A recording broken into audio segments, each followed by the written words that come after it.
sacrificed a year of their life dedicating themselves to becoming a modern-day VRChat player. They forced themselves to go drinking and clubbing on the weekends, and on top of that, engaged in erotic roleplay. For the research, yeah? Bro, what the Deep down, sexual content is its main appeal. Really? Really? That's the main appeal? You have to go looking for this. Just to be absolutely clear, you have to look for this. This is VRChat's main appeal, really? There couldn't possibly be anything else. There is nothing else to do in VRChat. Then how do I justify putting a year of my life into something, walking away from my job, taking a break from college? I'm failing to understand how this is VRChat's fault. Cutting off all social ties and locking myself in my room. And it's because I believe that there is something here that can be done. He locked in on VRChat gooning, okay? Just to get this footage. Just to prove a point. Just to prove a point. He was a neat for the point. Hey, babe. Dude, you do not need to show me this. A lot of you are asking why Satori did this. This form of gathering intelligence has its own moral dilemmas. Yeah, Brandon? It should be noted, however, that neither of them used a lolly avatar during this event. Okay. Dude, stop showing me the fucking VR. Unlike the clip prior, where Satori was simply an invisible spectator. Wait, Satori was in that? Satori was the one that recorded that? That's weird as shit. Why should I trust this Satori person so fucking much? How did you get into a situation where you essentially recorded VR like lolicon? You don't stumble across shit like that. Azil found out just how lucrative the VRChat sex work scene truly is. Her YouTube career has taken a backseat to her new career. I get it. The train ran by because she gets ran on by a train. Yeah. Azil is claiming VRChat does not care if people are in a private lobby, in a private age verified 18 plus lobby. Yes, there's obviously a difference between that and someone flapping their fucking dick out in front of a kid in the fucking Sonic world. Okay, obviously, dude. Jesus Christ. Yeah, she's doing things in private with consenting adults. Moderator, admin, ban this person now. Like, dude, who the fuck cares, man? I know you had some of these on stickers. I'd appreciate it if you didn't spread it. Wait, whoa. Okay, so they non-consensually drew NSFW artwork of Tupper's little fucking character and made it a sticker and was spreading it around. I can't be the only person that sees the issue with that. This video is fucking terrible. This video fucking sucks. You have like one good point and that's it so far. We're over halfway through the fucking video. You have only one good fucking point, and that is with Sipbox. Regulatory things are getting weird and having to make decisions. They're solidifying gray lines, which is not always a good thing. So, yeah. There is no other way to interpret that statement other than Tupper does not believe countries should make law illegal. Dude, I'm gonna lose my mind at this video. I'm gonna fucking lose my mind.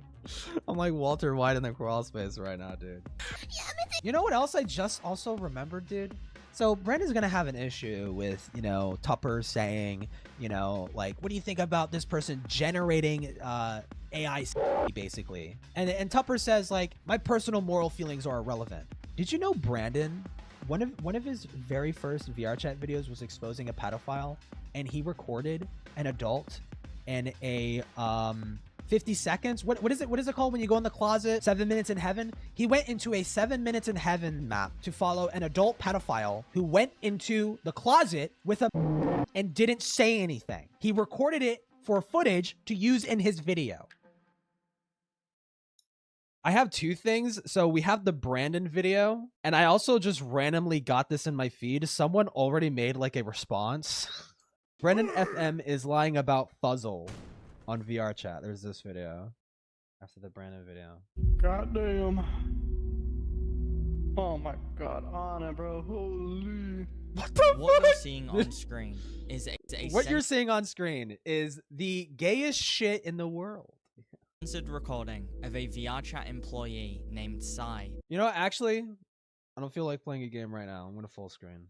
getting a from another Getting a what? in an erotic Wait, Psy developer graphics designer. dancing club he has been running in secrecy.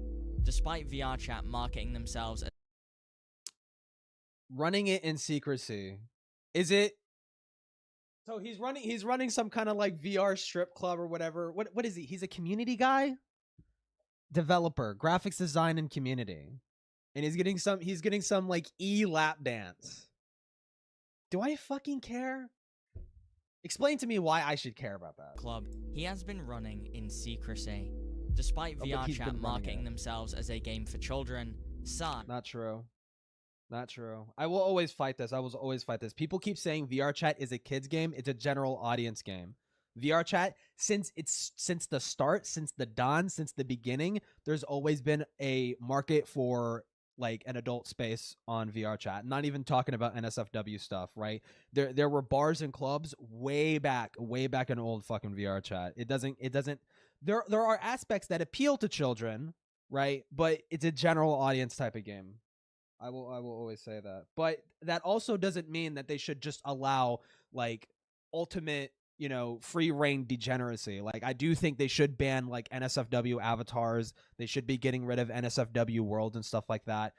Sex worlds and whatever the fuck. They should be banning those. They should be banning those. But I'm fine with like bars and clubs, or like if someone wants to wear like an etchy avatar or get a fucking lap dance or some shit. Like, dude, I don't fucking care, bro.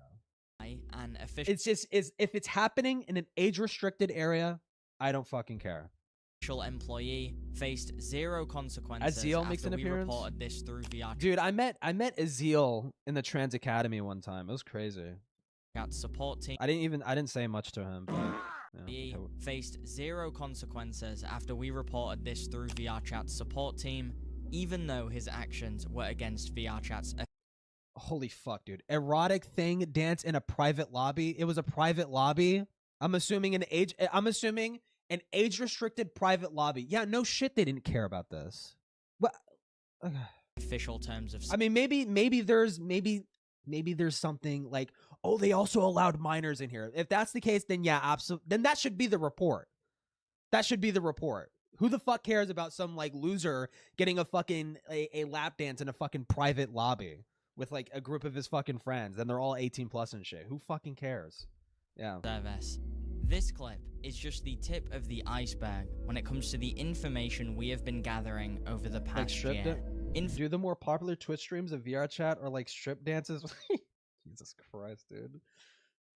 Yeah, I mean, they should be banning NSFW avatars, though. They should be. I won't miss it. I won't miss it. They should be doing that, though. And they have, to be fair. I've heard people complaining about, dude, my avatar got banned. I'm like, okay, why? It's like, well, I had a penis on it. It's like, okay, well, don't put a penis on your avatar then, dipshit. Information that proves VRChat has been lying to you for almost a decade. Ooh. In the 1990s, cigarette companies tried to claim What the fuck?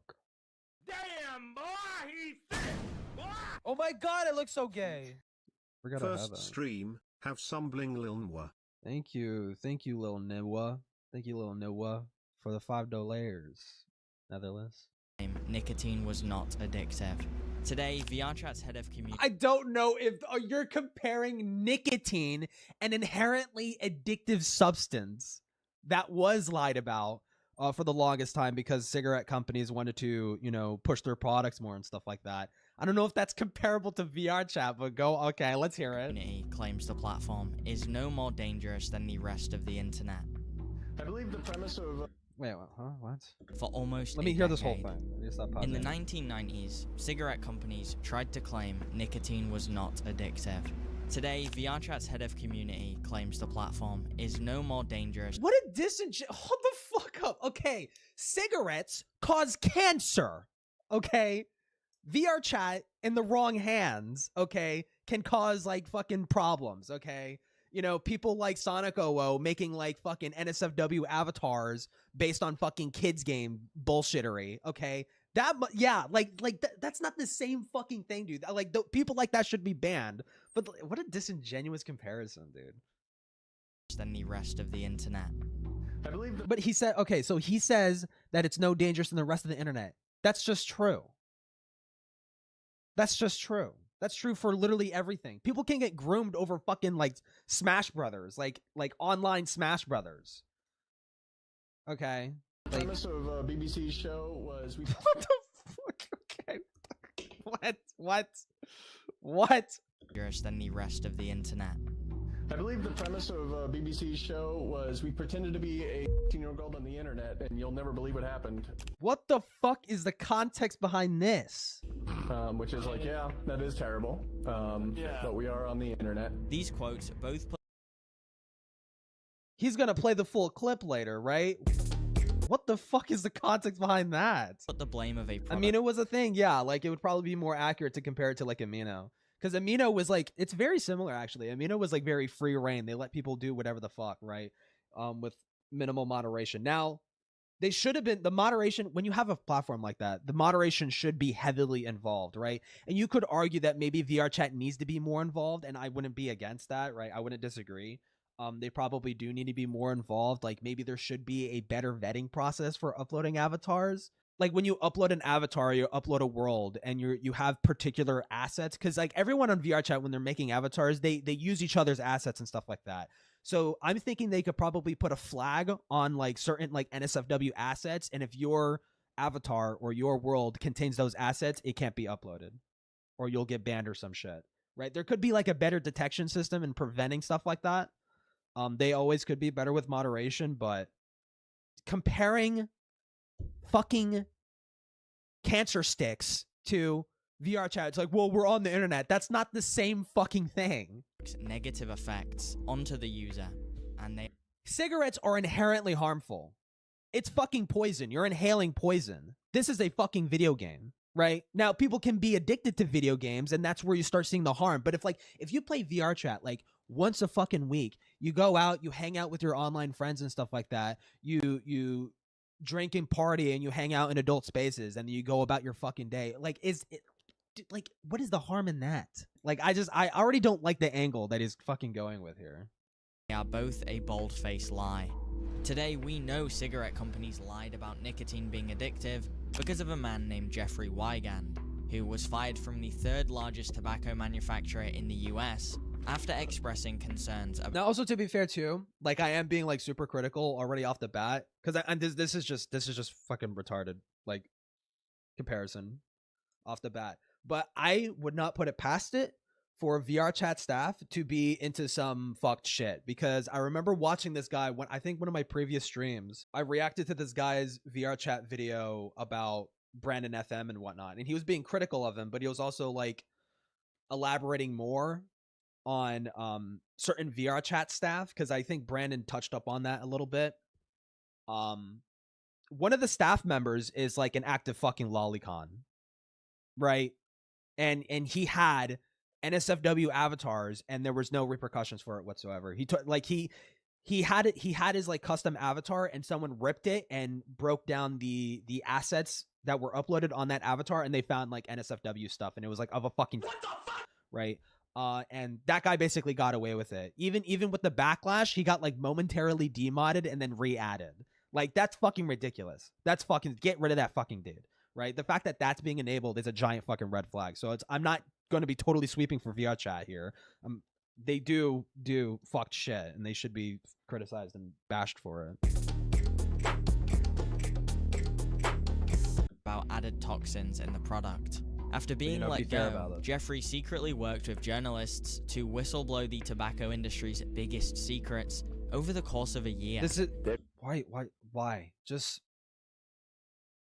harping on this stupid fucking comparison. Trying to do what they can to paint you as irresponsible, a liar. Well, I think the word they've used, Mike, is a master of deceit. You wish you hadn't come forward? You wish you hadn't blown the whistle? Today, I will introduce you to the Jeffrey Wigand of VRChat. Oh, shut the fuck up, bro. Okay, well, hold on. Let's hear it. Maybe he has a content creator that sacrificed the last year of their life to infiltrate the platform's inner circles. They managed to befriend the official developers, procured deep relationships with some of the platform's biggest content creators, and interacted with some of the most degenerate users. This fucking freak needs to go. This disgusting freak needs to go. They needed to go yesterday. VRChat has to offer. What should I call you? Is it like Satori, Fumo? You just call me Satori. Oh, I don't like how close that is. That's fucking weird. Anything you say. Hi, Story. Hey, what up? Hello. Hi, Satori. Hi. Welcome home. This is Satori. If you've interacted with this account in the last year, there's a possibility you'll develop trust issues once the credits roll on this video, because we're about to showcase something that has never been done before in the history of VRChat. Satori sacrificed a year of their life dedicating themselves to becoming a modern-day VRChat player. They forced themselves to go drinking and clubbing on the weekends, spent They forced themselves to go clubbing and drinking. Yeah, sure. I'm sure it started off with that intent. Dude, I don't know. The way that it sounds, it just sounds like, I mean, in my head, I'm already probably thinking like this person genuinely was close with some of these people, but I don't know, something happened that ticked them off and now they want to fucking burn everybody, which I mean, like that, there could be a valid reason for that, but I don't know. Just like they infiltrated the community. That was the intent. They purposely went to bars and clubs and took drinks. Like hours every day world hopping. When there was seemingly nothing else to do, they would simply mirror dwell with randoms to fit Yay, in. don't do that. This is VRChat is a social game. Go out there and fucking talk to people. Mirror dwellers are like disgusting freaks. Okay, they're the real fucking weirdos. Okay, they're the real problem with VRChat. Okay. Even paid real money for a uniquely made Unity avatar, and on top of that, engaged in erotic roleplay. For the research, yeah? For the research? They did this for research purposes? Bro, what the Dude, what? Okay. Okay. Jeez. Okay. Oh, okay. With other users. Good point. Bro, why the fuck are you showing me this? Jesus Christ. This is how a man found VRChat's deepest secrets, what it took to achieve that, and how he was never the same. The amount of times I had to jerk off someone's cock just to make this video. Like, the things I did. The things I did to get the footage that I needed. Once he logged out. There are times I wish I hadn't done it, but there are times that I feel compelled to do it. If you ask me if I would do it again, or if do I think it's worth it? Yeah.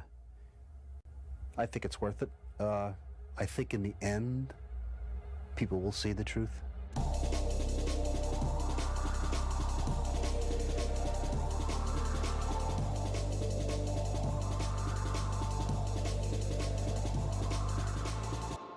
Jetta, I just want to say you have very beautiful eyes, and I love the sound of your voice.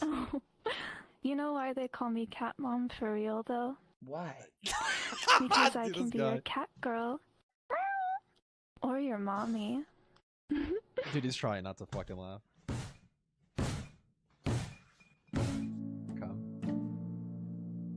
Before we meet Satori, I wanted to address what I am now calling the Great VRChat Goon. The movement was spearheaded by a Why say it like that? A popular content creator named Jinxie, who began going on virtual dates with VRChat e-girls, which resulted in some pretty hilarious clips that went viral across all social media platforms. Go and bark for me, big boy.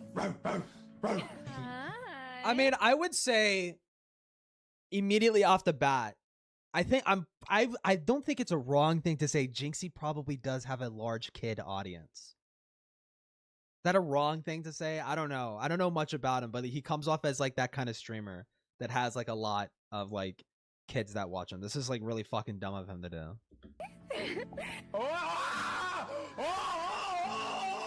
From there, other streamers saw the potential in clip farming VRChat's sexual content, which has resulted in an entirely new audience becoming aware of the platform. Oh my god! Oh! Turn back around! I think these streams do a perfect job of showcasing VRChat's biggest issue. Deep down, sexual content is its main appeal, and this isn't. Really? Really? That's the main appeal? You have to go looking for this. Just to be absolutely clear, you have to look for this in VRChat. For me, I just go on this game to drink and dance around like a fucking idiot. Okay? I go to bars and clubs and I just drink and socialize and fucking dance around to fucking music and shit. That's it. You literally have to go out of your way to find this shit. This is VRChat's main appeal, really? Really? There couldn't possibly be anything else. There is nothing else to do in VRChat. There is nothing else. The top worlds in VRChat are just like strip clubs, yeah? If you open up VRChat right now, the top games are like, there's this fishing game. The fishing game's honestly AstroTurf, bro. I'm not even gonna fucking lie. There's like Among Us. There's fucking, it's a bunch of games in like horror worlds and like, dude, I mean, just you can pull it up right fucking now, man. Here's what's on the front page. This is like some home world. This is another home world. Zombie tag. Oh, to be fair, this is Spotlights. Mobile. Okay, popular. VRChat home. This is the movie world. This is like a fucking movie world. A game. A social world. Movie world. Silent Dawn. To be fair, I don't know what that is. Avatar.zip. I don't know what that is. Among Us. Homeworld. This is like a social club or whatever the fuck. It's very fucking popular. The fish game, the AstroTurf fish game. Like, it's not. Where are the strip clubs? Because I mean, to be fair to Brandon, this used to be a problem like a couple years ago, where the front page did have like some like more adult stuff like on the front page and stuff like that, strip clubs and whatnot. But like for as for the sexual content, you don't really see it. Cuddle me, okay, bro. This fucking world is weird as shit. Spider-Man, driving, social world, Just Be Club is like a bar fucking world or whatever the fuck. Pass the sketch, another game. Like you have to go out of your way to actually find this shit. Adopt a Furry. Isn't that like a Roblox thing? Sunset Bar? Yeah, I know that one. I don't know what that is. That worries me that that's in Russian. Vital. But yeah, I mean, you got the point. You get the point. I'm kind of like shoehorning it a little bit. A recent trend. If you go onto Instagram, Twitter, or Reddit and search up VRChat, it is filled with content. The company knows this. Filled with what content? Futanari? Bro, what? Search up VRChat. It is filled with content. The company knows that. Yeah, because Twitter is a fucking like. Okay. The sampling here is very skewed. Of course, when you go on Twitter and search up VRChat, you're probably gonna get a lot of yeah. That's kind of what Twitter is like. A lot of Twitter, a huge section of Twitter is about marketing fucking pornography, fucking bullshit. All the fucking like NSFW artists and stuff like that, like lewd live streamers and stuff like that. Like, I don't know how realistically you would. I mean, look it up on fucking YouTube. Look it up on YouTube, like VR. I think that would be a better option than looking up on Twitter. I feel like Twitter, you would obviously get a bunch of gooner shit especially because posts like that, as you see, posts like that get a lot of views, a lot of engagement and stuff like that. So obviously that's going to be pushed to the top of Twitter that allows content like that to be posted on there, right? What are you watching, little gup? BrandonFM's video on VRChat is lying. This, and over the course of many years, they have allowed the player base to build out vast and detailed NSFW systems that are tailor-made for their platform. What you don't see on Jinxie's streams is the full ability of the avatars he's interacting with, because at the click of a button, most of them could go I don't yeah, and those avatars should be banned. I'm not blame against streamers or players for engaging in this side of the platform. I blame VRChat for allowing it in the first place. The reason this is such a huge problem is while VRChat grows off its sexual content, it continues to market itself to with its. This is a retarded idea of VRChat. This is definitely criticizable. On mobile, really? Who do you think is going to play VRChat on mobile? Well, actually, to be fair, okay. The last week, I actually went to, like, drinking night. And there was someone on mobile, and it was an adult. It was very obviously an adult.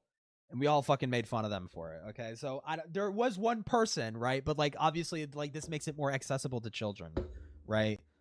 And it's like if you're gonna do something like this, you have to increase the fucking moderation, right? Like you have to be more anal about it, you know. Do any of your avies have NSFW toggles?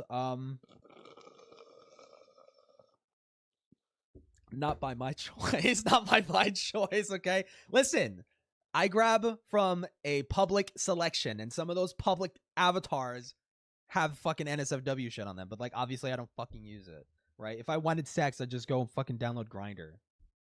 New iOS app launch and rabid. But like they get banned, like I'm not gonna fucking miss it. This inherently makes VRChat. I don't know if rabbits do rabbits.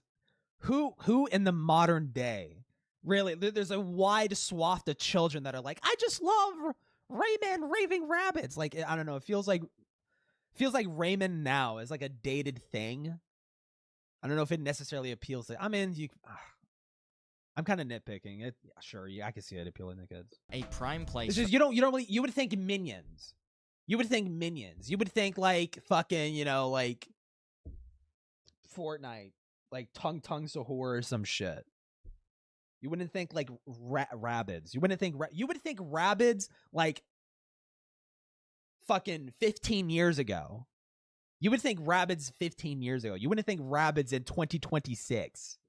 Predators to groom.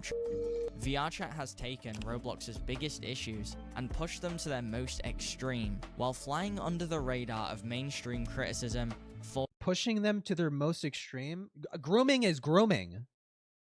Like how does getting groomed on VRChat how is that worse than it happening on Roblox?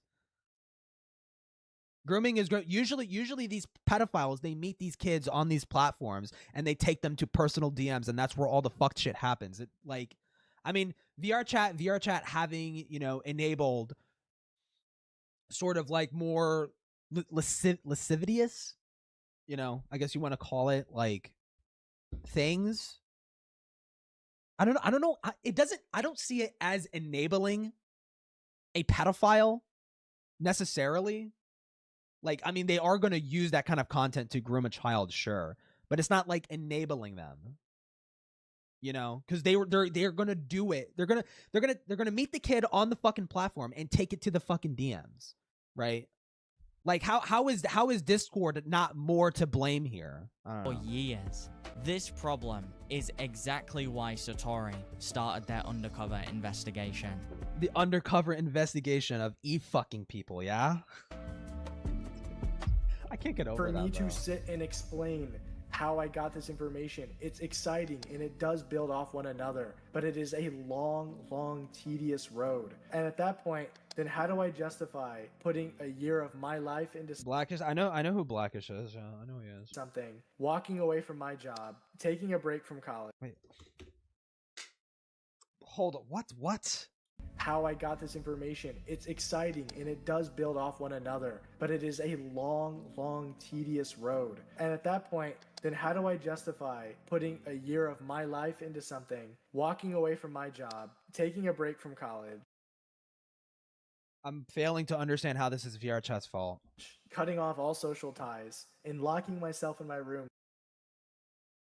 VRChat didn't make you make those decisions. It sounds like you made it yourself. How the fuck is VRChat to just work? I put everything on the line for this, dude. And it's because I believe that there is something here that can be done. And now okay, he's talking about, like, I guess for the past year. For the past he locked in on VRChat gooning, okay? Just to get this footage, just to prove a point. He was a neat for the point. There was a point to it all. I don't know. This sounds very weird. This sounds very, very weird. And I suppose it could be true. It could be like that was the whole intent, but it's like you sacrificed your job and college for this? Brandon better be giving you half the fucking profits he makes from this fucking video, bro. Like, I just get a bad vibe. I get a red flag. Now I'm stuck. During my first call with Satori, they showed me 2 eye-opening clips, both of which involved a prolific user named Sipbox. Satori had gained the Sipbox needs to fucking, like, I need to just trust by attending 4chan VRChat lobbies over the course of a couple weeks, during which... What the fuck? 4chan VRChat lobbies? I've never heard of that. What? Sitbox had no clue he was being spied on. The reason these clips shocked me is because me and Sitbox have some unfinished business that resulted in VRChat humiliating themselves in a public statement. A statement that I have been waiting over a year to debunk. So before I showcase the clips that blew my mind, we need a brief history lesson in the antics of Sitbox, the first of VRChat's lies. I mean, this is probably going to be like what so far. I don't know what else is in store here, but this is automatically going to be like the easiest fucking dunk on VRChat. Like protecting Sitbox. No, that's retarded. Sitbox is an official moderator in the VRChat Discord, home to over 100,000 users. He obtained this position by making some of VRChat's most iconic avatar tutorials, which garnered him a lot of trust with the staff members and general community. How's it going, guys? Today, I'll be showing you how to upload your very own custom avatar into VRChat using the brand new VRChat Creator Companion. So, with all that out of the way, let's get started. Back in June of 2024, I found evidence through social media footprints, leaked VRChat screenshots, and avatar rips that proved Sitbox was attracted to LOL content, which for those who don't know, is drawings or 3D animation that sexualizes fictional. Using VRChat's avatar system, Sitbox uploaded custom lolicon avatars that had working to engage in erotic roleplay with other players, all while being an official mod. Is that frame where do you need to was that a necessary frame? I don't want to rewind, but is that necessary, bro? I get the fucking point. Jesus Christ. Moderator for VRChat's Discord server.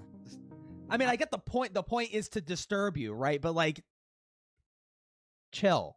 After I published these findings, the public's reaction caused VRChat to make an official statement, something that they had never done before. On June 23rd, VRChat stated, Sitbox was suspended as a Discord moderator. They lied about this. It was like they momentarily got suspended from like the Discord shit or whatever, and they just re-added him again. While they conducted an internal investigation into the allegations. They also used this opportunity to talk about child safety on their platform, finally saying they will be adding age verification within the year. Wait, that's why they added it? Damn, dude. I didn't even fucking know that. Well, that's not why. I mean, to be fair, they said they were working on it, right? I'm so fucking glad they did this, bro, because it's just like, oh my god. I mean, it's obviously like people can use fake IDs or whatever the fuck, you know, people can use fake IDs in real life, right? But like, for the longest time, VRChat did not have that segregation. Like, you didn't even have groups around this time that I'm talking about. You didn't have groups. You had no way of necessarily like isolating adults and from the broader VRChat stuff. Like, you had to just know people and go to like private lobbies and stuff like that. But whatchamacallit? Like having to like report and kick like minors from like clubs and shit like that was so fucking annoying. But I'm so glad they fucking like actually like started locking in on it. I mean, like they're not doing nothing, but they need to be more active. They need to be more active in their moderation. Self and the general VRChat community had it looks like that is Dreamer's avatar, yeah. For a very long time. This was it's like a default avatar or whatever the fuck. Overall, a very positive response, but that would all change just a few days later. On June 27th, 2024, just 4 days after their first public statement, VRChat would wrap up their internal investigation on Sitbox We found and this post nigga their innocent. findings, saying, quote, after investigating all accusations and information provided, both FPOL and Sitbox have been offered reinstatement as moderators. Oh, I guess they didn't lie about it, but they just re-added. It's like, it is undeniably true. This fucking degenerate is a lolicon, and his avatar got ripped. And if people don't know what that means, it's essentially like when you go on VRChat and you unhide someone's avatar, you're basically like downloading their avatar so it can be displayed in the game, right? Now, some people can have private avatars that prevent you from like, you know, downloading it and stuff like that, or sharing it or distributing it. But there's like software, people can like hack the game into taking that downloaded file from that avatar and put it into like Unity and like break it down and like modify or do whatever. Like that's avatar ripping. So someone ripped Sitbox's avatar and discovered like it is NSFW. And also there was that footage shown earlier that of Sitbox engaging in NSFW shit, right? Like it is unequivocally true. This fucking dude is a disgusting freak, and he is, and if for no other reason, he is breaking the rules of VRChat by having an NSFW avatar, right? And instead of banning him, they just pretended to fucking care for him and then reinstated everything. And it's like, nah, he's good, he's chill. He's a low-key chill pedophile, bro. Like, fuck off, no. The VRChat Discord server. They then go on to claim that they found no evidence of Sitbox engaging in harmful activity. ID verification has been giving me a bad taste in my mouth with all the COSA stuff, but like, you also just not go that NSFW section of the game if you don't trust it. Well, it's not even that. It's just like, I mean, again, like I said, for me personally, I just want to go to bars and clubs and I just want to talk and hang out with adults. I don't want to censor myself. I don't want to censor like my because I'm a very vulgar person, right? Like I have no business hanging out in fucking kid spaces and shit like that. You know, I want to hang out with other adults and socialize with other adults. I don't want to have to fucking worry about little Timmy walking in a very like a bar or a club and stuff like that that's clearly catering to adults and be like, why the fuck is this kid here? What the fuck are we doing? I mean, that's why, I mean, I got ID verified. I know, like, you know, it's not secure. Like, sure, someone could hack it or whatever the fuck, and, you know, I'm fucked. But, like, that's a risk I'm willing to take, you know, if I want, like, security in my shit in VRChat, you know. Have to read the rules of the website you use, yeah. On VRChat, asserting the evidence I presented was invalid due to one of It's not. the clips being 6 years old, before Sitbox. Who cares? Who cares? Wait, what do you mean? What do you mean is 6 years? How? This was recent footage. Was on the moderation team. They then went on to not? accuse me of obtaining my information through doxing and blackmail. Claims that's what? That they have not provided any evidence for. We found, hold on, let me actually read this. We found the most information and evidence provided. We found that most of the information, not all of it. So there was some information that was valid that did prove the point that Sitbox is a freak, but we're not going to talk about that. We're just going to say most of the information and evidence provided was highly misleading or falsified by malicious parties. No, surely Sitbox wouldn't lie to us. Sitbox wouldn't fucking lie to us and tell us that, no, it was actually a totally safe for work avatar, and then showed you, like, his obviously fucking, like, made safe for work version and kept the fucking NSFW version away from you. Yeah, trust Sitbox, dude. Fuck off. This feels fucking stupid. The information was gathered presenting using harmful and invasive methods, doxing, blackmail, Was there any evidence of that? This feels like you could substantiate this. The information was gathered wait, hold on. This doesn't even make any sense. The information referring to Sitbox being a fucking lolicon pedophile was gathered and presenting using harmful and invasive methods such as doxing, blackmail, and disinformation techniques. What the fuck does that even mean? What are you talking about? Dude, that does not make any fucking sense. This is red flaggy as shit. It was engineered and intended specifically to incite ongoing harm to both individuals named and related parties. What if they're just a pedophile and we're asking you to ban them and get rid of them and stop enabling this freak? You ever think about that? To this day, Sitbox himself would take things a step further in his own response, saying these ERP sessions happened when he himself was a minor. Dude, what? Dude. Hold on. If this is true, to be fair, that's crazy that this was recorded and distributed. That doesn't excuse what Sitbox did, because Sitbox is an adult now, so they probably, I mean, 6 years ago? How true is that? Hold on, Brandon should get into this before I... A huge revelation many people online and even content creators believed. However, This was a blatant lie. Okay. It was impossible Sitbox was a minor at the time, due to VRChat's UI being updated in the screenshots I provided.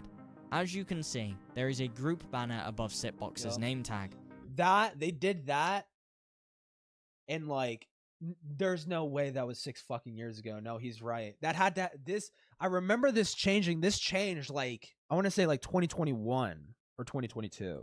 Which was a feature added in November of 2022. Yep. After people pointed out this error in Sitbox's response. So it wasn't, yeah, just total fucking lie. Just total fucking obvious lie. VRChat edited their statement. Oh, they edited it, bro. Fuck off. What? Changing the words from 6 years to several. Several. Oh my god. This is inexcusable. This is fucking sweeping for a pedophile. This is sweeping for a fucking pedophile, dude. Holy shit. Oh, we changed it to several. It was several. Yeah, several. What? So Brandon's video was uploaded, I think, last year. Yeah, three years ago was several years. 3 years ago, that's several. It's more than 2. Yes. They of course failed to understand that this ambiguity breaks the house of cards their argument was built on in the first place. The only logical conclusion there is to draw from this statement that they love is that pedophiles. VRChat is okay with content upload. I can't blame him. I can't blame him for deriving that fucking conclusion. Because I know if I was like the community manager of this fucking game, and this situation showed up on my doorstep, and Sitbox is caught fucking red-handed lying, just straight up lying, like I would be like, okay, get rid of the fucking pedophile and ban his fucking shit. All right, just wipe him fucking clean. You know, I wouldn't lie for him and enable this fucking shit. Loaded and used on the very platform they peddle to 13-year-old kids. Because in their own words, their investigation found no major violations. Literally, it was an NSFW avatar. That's against the rule. If you want to be like remove the morality from it entirely, objectively, this nigga broke the rules. Get rid of him. Guidelines. Despite Sitbox admitting in his own statement the evidence was real. The majority of the evidence provided is from things that happened a long time ago. Oh my god, he admitted it, bro. What the fuck? Come on, man. This is fucking stupid. This is clown shit. As I'm recording this video, Sitbox is still a moderator in the VRChat Discord server, and has since claimed he no longer engages in sexual acts in VRChat. And he says with his fingers crossed behind his back. As you're about to see, this elaborate backstory made the clip Satori showed me in our first call that much worse. Why is this dude censoring every other word? Because he's trying to get monetization, to be fair.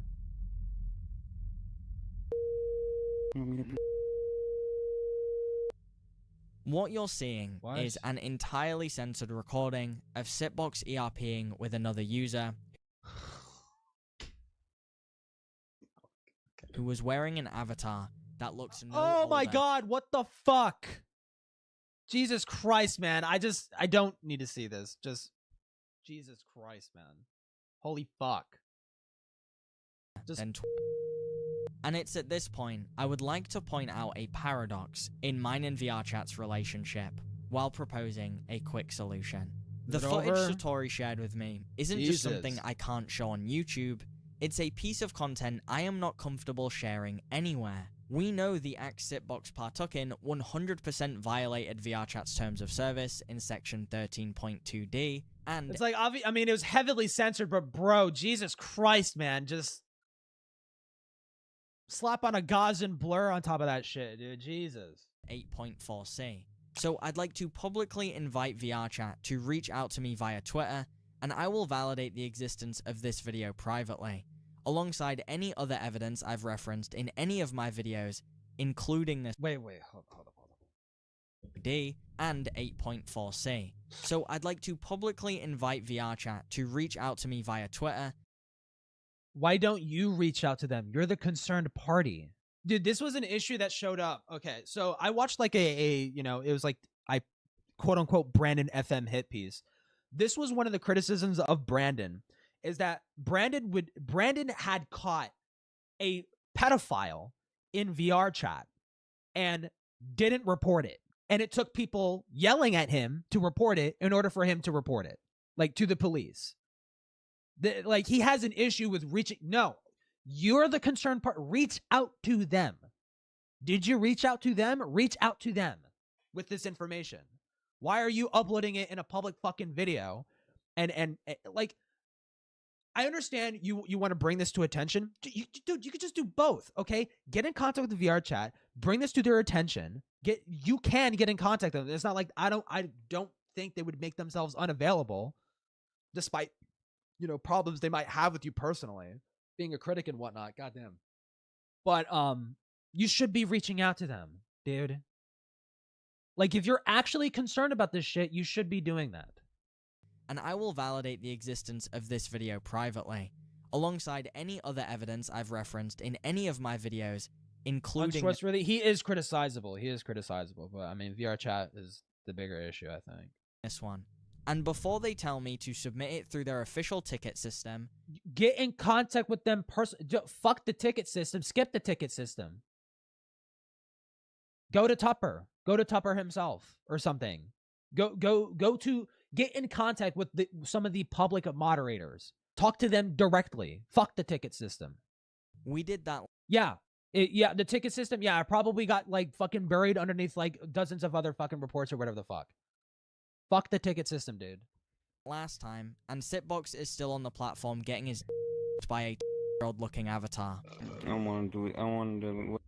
Bro, yes, okay, Jesus. Clip made me realize just how far they were willing to go to blend in. I guess I'm wondering if you'd be open to talking about all the Sitbox stuff and what went on between you two. I'd be willing to talk about it. I mean, it's what happened. I want to tell the story, like, what happened. I don't want to, like, hide details from it. I definitely feel a little strange about it. Not really something you want to go around and gloat. Oh, dude, look at all the ERP I went through, dude. Yeah, but it's the why you went through it. That's the interesting part. See, the thing is, man to man, and I won't tell nobody this, right? I have yet to be broken in, so I'm a little, like, hesitant. Dude, okay. Yeah. Are you or not? If you're buying McDonald's after, I'll think about it. No, what? You don't need McDonald's. You'll already swallowed a fat from my fuck. You won't have any room left for McDonald's. I'm so high. You're so retarded. I need to you. Hey, this nigger's bird. It's a good thing we're both drunk. So. Oh, so they're drunk. They're being fucking stupid. They're being stupid. I mean, I'm hoping this is like an of-age avatar. I can't know tell. what I'm doing, but like, bro. That's okay. That part's kind of hot. All right, we'll be back in like half an hour, guys. Hey, babe. Dude, you do not need to show me this. I'm skipping. Jesus fucking, just get to the fucking point, man. A lot of you are asking why Satori did this. This form of gathering intelligence has its own moral dilemmas. Yeah, Brandon? And its own valid criticism. The obvious one being, Satori... What are you even proving? What are you... Yeah. Degenerates on VRChat or degenerate? Wow, that is amazing information, Brandon. I didn't realize that beforehand. Engaged in the same parts of the platform they believe should not be allowed. It should... Wait, who was that with? Satori engaged in the same parts of the platform they believe should not be allowed. It should be noted, however, that neither of them used a lolly avatar during this event. Okay. Dude, stop showing me the fucking VRCP. Holy shit. Oh my god. Jesus fucking Christ. Okay, but my point being is, who the fuck cares what two consenting adults do in the privacy of their own shit? Who the fuck cares? Oh, it's in VRChat. Okay, they're in a private lobby and everyone's like obviously an adult and they're not even doing anything pedophilic or whatever the fuck. They're not doing any pedo shit. I don't fucking care.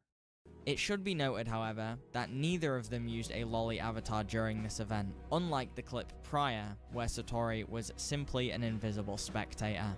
The question is the Mia... Wait, Satori was in that? Satori was the one that recorded that? pursuit of change enough to justify Satori's That's weird as shit. Actions. Regardless of my opinion, it's an interesting question to keep in the back of your mind as we... That's fucking weird as shit. Why should I trust this Satori person so fucking much? How did you get into a situation where you essentially recorded like VR like lolicon shit? You don't stumble across shit like that. You literally have to, I'm being dead serious. You have to go looking for it. You have to look for it. This Satori guy is sus as fuck. Because he's sus because like he's recording this fucking shit and he's also like participating in, now to be fair, he didn't participate, we don't have any evidence. Here's the thing.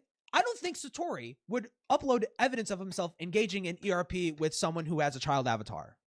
I don't think he would do that. I think he would probably obfuscate that from you. Brandon. This guy is like weird and not trustworthy, like at all. I mean, that doesn't change that he's recording what he's recording, right? But, you know, a private ERP session with two fucking adults using adult avatars. Who the fucking cares? Who cares? They're in a private lobby. Who the fuck cares? Right?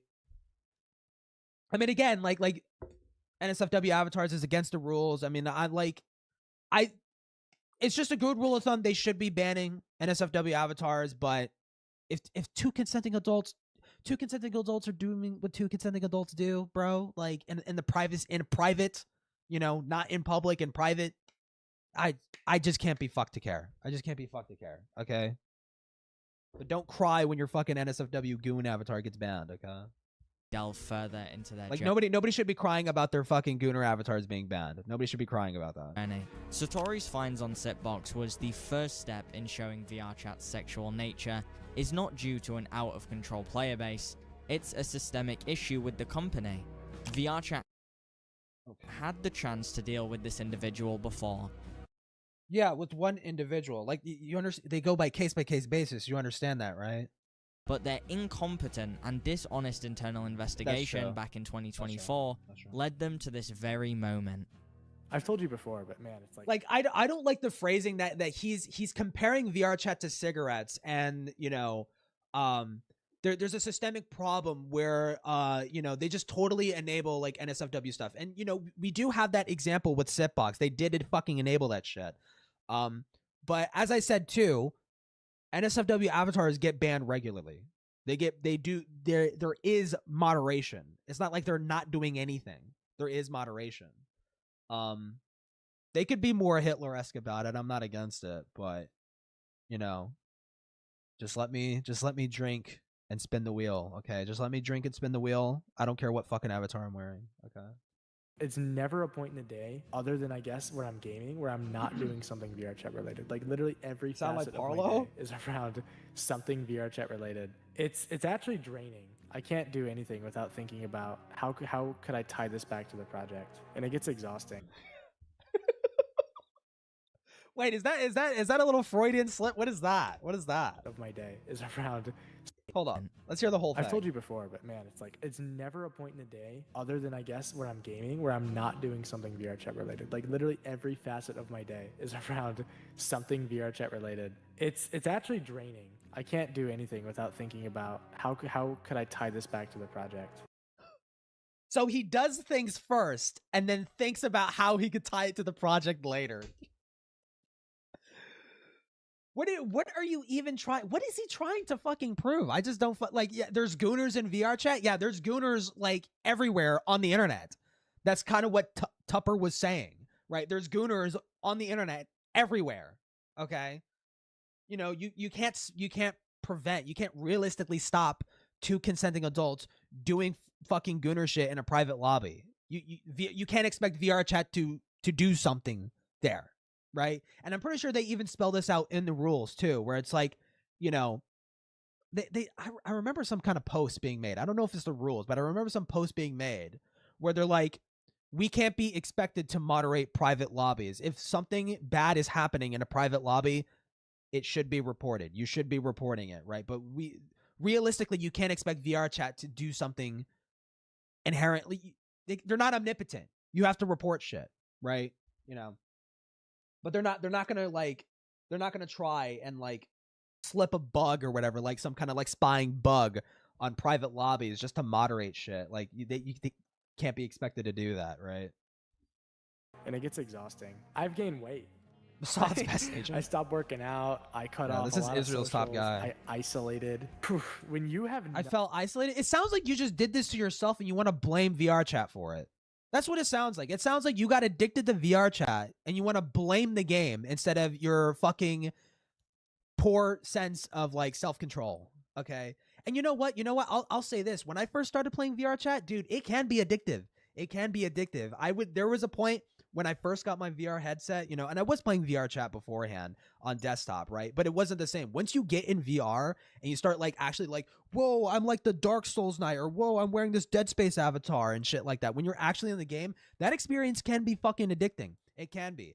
Nowadays, I only play VRChat on the weekends. I don't want to fucking touch it on the weekdays, right? I only want to play VRChat to get drunk and have fun and dance around and be a fucking idiot. I only do that on the weekends, But it sounds like it sounds like you're trying to blame VRChat for your just impulse control, dude. Like, it's not VRChat's fault. It's not their fault, okay? Because I mean, here's the thing too. A guy like this, if it wouldn't be in VRChat, it would be with something else. You would be in some other fucking game doing the same shit. Don't kid yourself, all right?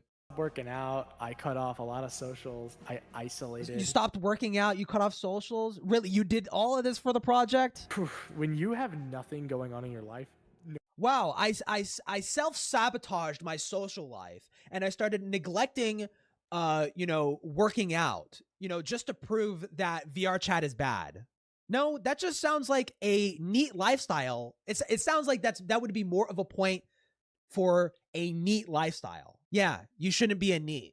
Congratulations. This is like the Super Size Me. That Super Size Me documentary. Wow, when you eat a bunch of extra large burgers and fries every single day, you can get fat as shit and die. Wow. Yeah. I couldn't have guessed. Bro. Yeah. Your friends calling you. Yeah, the chat live. Yeah. It's a little sad. I definitely want to repair that when we're done.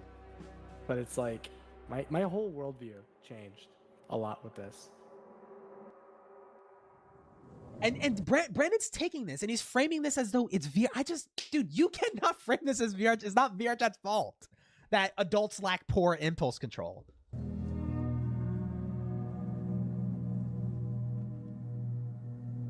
The day after Satori showed me their Sitbox finds, I received an invite to a Discord server named Operation Mithras. What about? Mithras was a Discord server comprised of 25 individuals, ranging from content creators, VRChat veterans, professional artists, and decoys. Wait, huh? Professional artists and decoys. Hold on, what are these channels? Main public upload day, 200 VRChat reports about community leaders, Pepper Strats. So VRChat employees, so they're okay. It's like an ops server, I guess. Azeel. Ooh, is Azeel chopped? I wouldn't be surprised, but is Azeel chopped? So I'm just watching video. After Satori handed me direct proof that helped this. Dude, you need to stop showing this. You need to stop showing this. You need to stop. You actually need to stop, dude. Just holy fuck, man. As it became a second home, but to Satori, it was becoming their only home. The truth was, after the Sitbox find, the team went on a serious drive. You can't call Azeel chopped. Well, I don't know. I mean, you look at the guy made an entire career based off of like interviewing people on VRChat, and that's basically his life. You mean to tell me that wouldn't affect him in any way? He's probably like mentally fucked in the head for that, all right? Streak. Most leads led to nowhere, and in many ways, while Satori had built up a strong reputation in the more degenerate side of the game, the developers... What the fuck is this? Then he started hitting on me, so I just kind of went with it. Turns out this guy has a weird thing he does with people where he like willingly gives them his account as part of some oh, he's like the expose me guy, dude. It's like the fucking Markiplier lookalike. You're the one that came up. You're the one that came in with fish. Yes, you were the cute. Yeah, you were the cute. Oh wow, as you were. Oh okay. Felt extra. So after getting to know him for about 2 weeks, the dude held my hand and begged me to sign into his Discord account, so I did. Only out of reach, but that would soon take a sharp turn. After 60 days of no progress, Satori recognized a pattern most people would have missed. Friend of Tupper, blah blah blah. Wait, huh? Had someone confront Tupper about Boat. I have no idea who Boat is. And Tupper tried to justify that it's okay because they weren't harming anyone, even though they were breaking the rules by European. I don't know what this is about. This is where things started to pick up. Okay. There were things I saw. Okay, yep. VRChat is like getting cancer. Yep. Didn't you?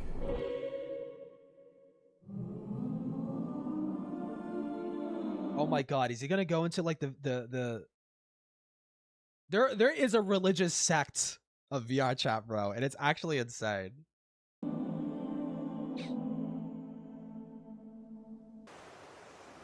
This is Boat, a VRChat group that gathers every Thursday on a virtual yacht to host an Diddy party? 18+ event consisting of music. Okay, 18+ event, private lobby, don't care. Automatically, don't care.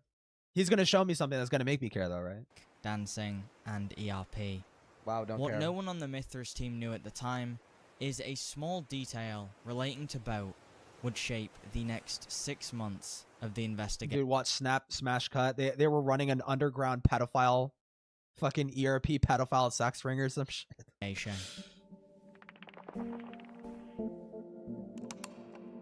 One night, Satori was scrolling through a few of the VRChat developers' profiles and noticed many of them had joined this exact group. Intrigued with the idea that we may have just found the developers' weekly hangout spot, the actual Diddy parties, bro. The actual Diddy parties. Satori decided to do some digging before the next event. Watch, it's gonna be like, wow, some of the VRChat devs and moderation staff, yeah, they participate in consensual, private ERPs. Wow, dude, what a bunch of hypocrites. Like, again, is it rich? Yeah, it's very rich that they're gonna like ban NSFW avatars and shit like that and like engage in this kind of shit. Like, okay, yeah, sure, they're hypocrites. You got him, buddy. I don't know, man. It's just like obviously, like, you shouldn't want to be a hypocrite, but I mean, realistically speaking, the moderation of NSFW avatars is to prevent them from like being used in public instances and being used to like, you know, fucking whatchamacallit. Yeah, just used in public instances to like fucking like fuck with people or like, you know, do like disgusting gooner shit in public and stuff like that. Right? But if like two consenting adults do what they do in private, like I cannot care. I can't care. I can't care about that. Joining a world instance that had been running since last Thursday. The hypothesis was that if Satori could build up a small amount of reputation before the next event, they might have an easier time socializing with the rest of the attendees. Oh, I just read that comment. Like a cult or religious sect. There is like, Himpleton ran into one of these guys and he had like a debate with one of them or some shit. They believe like God forgave all sins. So that's why it's okay to be gay, even though it's a sin to be gay, but because Jesus died on the cross, all sins are forgiven. It's very fucking weird. It's very, very fucking weird. And I got pulled aside one time. I was like drunk, bar hopping, you know, I went to like the Sunset Bar or whatever the fuck. And I got pulled aside by one of those guys. And it's just like talking about like, you know, you got to accept Jesus into your heart, man. I'm like, you know, I for a minute I was thinking of like, should I fuck with him? Should I fuck with him? But like, he wasn't being mean. He wasn't being mean about it. He was just trying to spread the gospel. So I'm like, okay, yeah, like I appreciate it, man, but I'm just here to I'm here to engage in debauchery, no offense, okay, and drink and indulge and vices like drinking. Okay. I don't Europe-y. Okay. Attendees. But this goal would be quickly put to one They're kind of like VRChat Mormons. Okay, here's where Azil comes up. side after Satori met a user named Azil. I have a question. After dark? Wait, groups? There's okay. Yeah. What should I call you? Is it like Satori Fumo? Okay, there's two responses to this. All right, I'm gonna give you the friendly response, which is you can just call me Satori. The other response is you can call me Is it an anything, E-Mormon? but that's Yeah, like I'm a an little E-Mormon, like yeah. forward. I don't normally tell people that. So Being you a just call me hedonistic, Satori, yeah. that'd be really cool. Except Let's stick with God, that. whatever. Can I call you Dave? I would love Dave too. Please call me Dave. I love Dave. Bruh! Anything you say. Anything. So who is Azil besides a user with a naked avatar? Azil is a popular VRChat content creator turned full-time virtual sex worker. Their YouTube That's quite the fucking shift. Dude, I knew this person when they were literally just interviewing people in VRChat, like just asking them about their lives and shit. They're a sex worker now? Okay, dude, whatever. YouTube channel consists of interviewing players about their real-world experiences, and in many ways, their videos are the antithesis to the trolling content that has remained so popular over the past few Wait. Oh, the antithesis? Yeah, sure. years. However, around a year ago, Azil found out just how lucrative the VRChat sex work scene truly is, and since then, their YouTube career has taken a backseat to her new career of being an online. I get it. The train ran by because she gets ran on by a train. Yeah. On the surface, Azil's story seems to be just another drop in the bucket when it comes to the VRChat NSF. But as it turns out, Azil knows the moderator staff, and Azil was naked in front of the moderator, and they didn't ban her. W pipeline. It's like, dude, I don't know. It's such a tired fucking point. Like, if they're in a private lobby, 18 plus, and it's for sure they are age gating it. They are doing their due diligence there. It's breaking the rules. Dude, I just don't fucking care. But Satori quickly found out this was not the case. In fact, Azil would just keep the gooner shit away from public on age verified lobbies. Keep it away from that. Okay. feed us information that would shape the rest of Steven our Spielberg, investigation. I dealt Tupper, offered Tupper cat. Well, I don't know. What the fuck? Okay, I was not expecting that. Yeah, I just offered like the main community manager of VRChat. Actually, I think he's like technically the owner. Yeah, I offered the owner ketamine one time. Okay, dude. No, we're more like work affiliated than anything because he works and they do illicit drugs. Dude. We should like kill this person.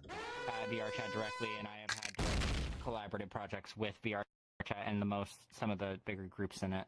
I will say this, for someone who literally has their entire job driven by violating the TOS on a regular basis, it's kind of hilarious how much I am not pissing them off. Well, I mean, the TOS is just... Dude, it quite literally is, and they're hypocrites. Okay. There for shareholders. And again, these are private, age verified 18 plus lobbies.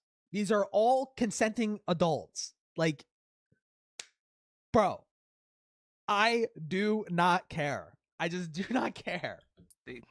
I don't think any of the staff actually cares. Well, no, they don't.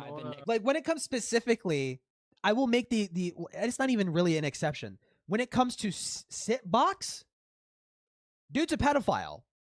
Dude is a pedophile. Okay? That's why he should be banned. That's why you should get rid of him. Because he's a fucking pedophile. Okay? Now, to be fair, you haven't seen him, like, prey on a kid or anything. But, like, he was like... I mean, it's that footage Brandon keeps fucking flashing. Dude, that avatar looks like a fucking baby, bro. Like, get this nigga out of here. Oh, my God. Like, why the fuck are we protecting that person? Explicitly told That's the one big slam dunk on VRChat is why the fuck are we protecting this guy? My work with clients in VRChat is technically against TOS, but like it's in don't private care. lobbies. It's like, well, it's in private lobbies and everyone's 18 plus. We'll just turn a side eye to it. Like, okay, bro. Like, There are two key things to take away from this clip. They broke the Azil rules. claims They broke she the has been rules. explicitly told the VRChat developers do not care about adult content on their platform. And at the end of the clip, she states that she she did not say that. At VRChat directly, and I have had direct collaborative projects with VRChat and some of the bigger groups in it. I will say this, for someone who literally has their entire job driven by violating the TOS on a regular basis, it's kind of hilarious how much I am not pissing them off. Well, I mean, the TOS is just there for our shareholders. I don't think any of the staff actually cares. Well, no, they don't. I've been explicitly told as such. My work with clients in VRChat is technically against TOS, but, like, they don't care. There are I'm just gonna keep hammering on that. VRChat developers do not care about adult Are you black enough? Maybe. content on their platform. And at the end of the clip, she states that she does work using VRChat and the developers know but do not care. That's a more accurate statement, yeah. To give that statement more perspective, Azil is claiming VRChat does not care if people are In a private lobby, in a private age-verified 18-plus lobby. Yes, there's obviously a difference between that and someone flapping their fucking dick out in front of a kid in the fucking Sonic world, okay? Obviously, dude. Jesus Christ. Selling virtual reality for money on a platform they advertise to all ages. In return, all ages. Yeah, it's not a kids game. It's all ages. General audience, okay? Like, oh my god, dude. This fucking 1 point, dude. It's just... Satori would befriend Azil under false pretenses in order to extract as much information as possible over the coming months. But this facade of a friendship wasn't like the others. Azil was such a lucky find, dude. This never should have happened. It was an insane level of coincidences. Brandon mentally deficient. It's just, it feels like he's pushing this narrative because it is a... I don't think Brandon is stupid. I don't think he's stupid. I think he's being disingenuous. But I don't think he's stupid. At the end of the fucking day, keep it out of fucking public lobbies and shit like that. All right. Beyond that, I just don't care. And, you know, the exception obviously is like pedophiles. If you're doing like pedo shit, then get fucked. And also zoophile shit. Might as well throw that in there, sure. He is really just a product. Stream keeps buffering? Fuck, is my Wi-Fi fucked up? And my Wi-Fi has been fucking buggy, dude. Of her environment. She is evidently like pretty much living ass to mouth, doing tons of like VR just so she can make enough money to afford her rent. Azil was such a lucky find, dude. Wow, haha, lol. This person is like broke and their life is fucking destroyed because they got addicted to fucking VRChat.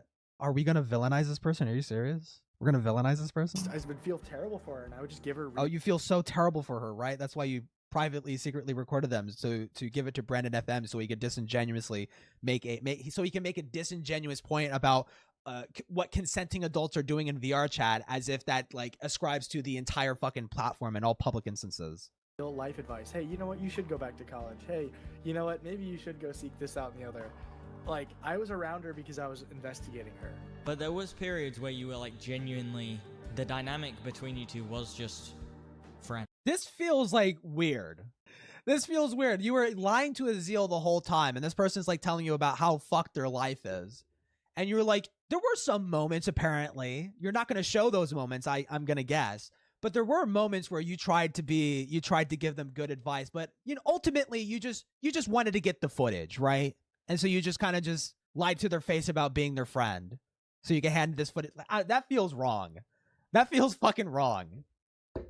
You know? Because, we're not talking about, like, a pedophile. We're not talking about, like, buddy trolling a pedophile into, like, exposing themselves. This is, like, an adult who's doing adult things in private, you know? Like, not hurting anybody. And you're, like, treating this person as though, like, they are, like, I don't know, some kind of, like, I don't know. It just feels wrong. It feels wrong. Complicated the investigation. Undoubtedly complicated the... Yeah? In what way, Brandon? In what way? What is it? Is it a harder narrative to sell? Unlike Sitbox, who was engaging in adult content on VRChat with avatars that represented... Azil was using adult models. So Azil's promiscuity on VRChat was not the main reason we were investigating them. Okay. The core issue we discovered was that the VRChat developers, Tizzy and Scout, Both were friends with Azil and knew exactly what she was doing on the platform, and neither of them ever reported it, despite it being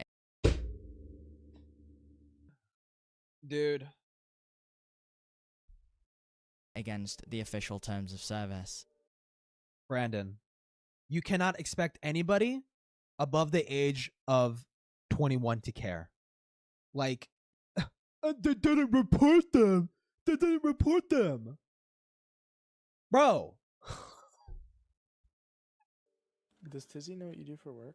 Like, I'm sure, have you guys like discussed that? Yeah, we talk about it. I mean, if this stays low key, like, I basically went up to Scout and Tizzy at one point, and I was like, "Hey, you know what I do? Are you gonna ban me?" And the answer was like pretty definitively, "We're not gonna." Yeah, she's doing things in private with consenting adults. Moderator, admin, ban this person now. Like, dude, who the fuck cares, man? Oh my god, it's just like you should be focusing on people that like Sonic Woe is a great example. This motherfucker was doing this shit publicly. He was publicly making and distributing NSFW avatars about like the Five Nights at Freddy's characters and shit like that. And there was even one about like the Megan doll, the fucking child doll. He also made like a fucking avatar based around that too, right? Like this guy's completely fucked in the head. Like, and he was doing that shit publicly. Stuff people like that, yeah, scum. Target those people. Who the fuck cares about what two I'm gonna harp on that every fucking time because it's like it's such a good point. Why should I care what two consenting adults do in private? Ban you. And it sounds like, furthermore, they don't really give a shit about NSFW unless the investors throw a fit. The things that yeah, sure, yeah. I do in VRChat because of the value of the relationship for the company, to me, tend to be they get a pass for it. Less. It's like you benefit us, we'll turn a blind eye to the fucking goonery. Impactful on my account safety and like I'm sure if Azil started doing shit in public, like in public lobbies and stuff like that, then they would probably put their foot down. Maybe. I don't know. They gave Sitbox a pass. Maybe they actually would get Azil a pass for that, but that should be the focus. If hammer on stuff like that. Hammer on Sitbox, pedophile freak or whatever the fuck, right? And hammer on people that are doing shit publicly. Like this angle of attacking people, attacking adults for doing adult things in private in age verified instances. Dude, it's just like Brandon, the concern should be about the minors on the fucking platform. If people are taking that degeneracy and they're keeping it away from minors and they're not indulging in and enabling pedophilic fucking bullshit, who the fuck cares? Oh, it's against the rules.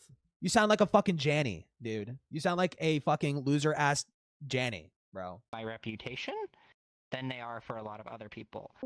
Listen, I'm literally going to be with a staff member. I'm basically like locked into not getting banned at this point and like not having problems. What? There's actual predator rings in VRChat, but yeah, that's hyper focus. Yeah, like I feel like you could probably focus on that and shit, you know? I think there was a guy, his name was like Tech Gangster. I would need to re-look into him because it's been a long time since I've seen that. But like Tech Gangster is like one of those examples. It's like this guy was like open in public lobbies trying to solicit. Like I don't know if he ever targeted minors, to be fair. I can't remember. Maybe he did, but I remember distinctly like he would pick up drunk women in VRChat and he would like convince them into being a part of his like fucking like this fucking e-brothel fucking thing, right? And he would exploit the fucking shit out of them. He would basically be like Andrew Tate type shit with them. And he was very fucking disgusting to the women too. And like he didn't pay them what they were actually earning and shit like that. You know, he was very fucking disgusting. His behavior was very disgusting. But it's especially like concerning because like he was soliciting that stuff in public lobbies. He was going to public bars and clubs and picking up drunk women to solicit that kind of shit out of them. Just focus on the public angle. I feel like that would be an easier narrative and that would be a more widely accepted and easier narrative to sell. This shoehorning on this fucking shit, dude, is just, it's not, you're losing me. You're losing me. Problems with the VRChat team. Like, is like universally loved by everyone at VRChat. Like, she moved faster up in the company than anyone else pretty much ever has. If this was Roblox instead of VRChat, this would be all over the news tomorrow. But somehow... If it was Roblox, if people were in Roblox, in private Roblox games that were inaccessible to the public, and it was just a bunch of adults doing gooner shit in private that was completely inaccessible to children, no, that would not be the news. That would not be the news, Brandon. That would not hit the news. Nobody would care. No news station would pick that up. Nobody would care. Now, VRChat continues to fly under the radar of mainstream journalism, which is the primary way... There is a fucked up story. I remember hearing this. I think this was with VRChat. No. Okay, so a pedophile met a kid on Roblox and groomed them, and he also brought them to VRChat and stuff like that, and he also did fucked shit with them there.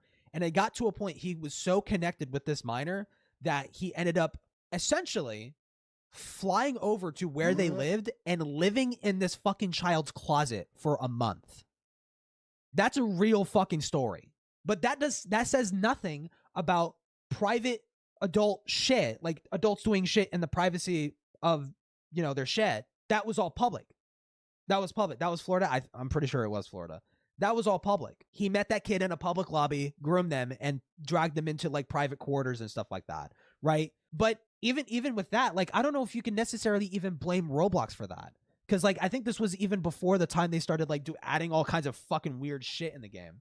I mean, realistically, pedophiles they're going to go to platforms that have and allow children to prey on them. They're going to be everywhere. They're going to be everywhere, right? We shouldn't be concerned about what adults do, and like, because that does not affect the safety of children at all whatsoever. It does not.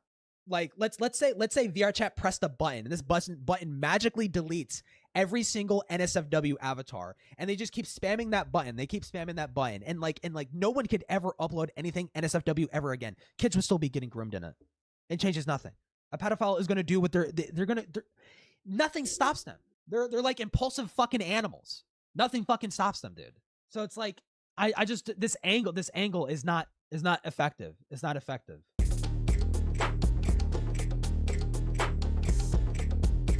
Parents can learn about Parents adult need to content. teach their kids better. I mean, that's an aspect too, but like, I do platform Roblox, absolutely.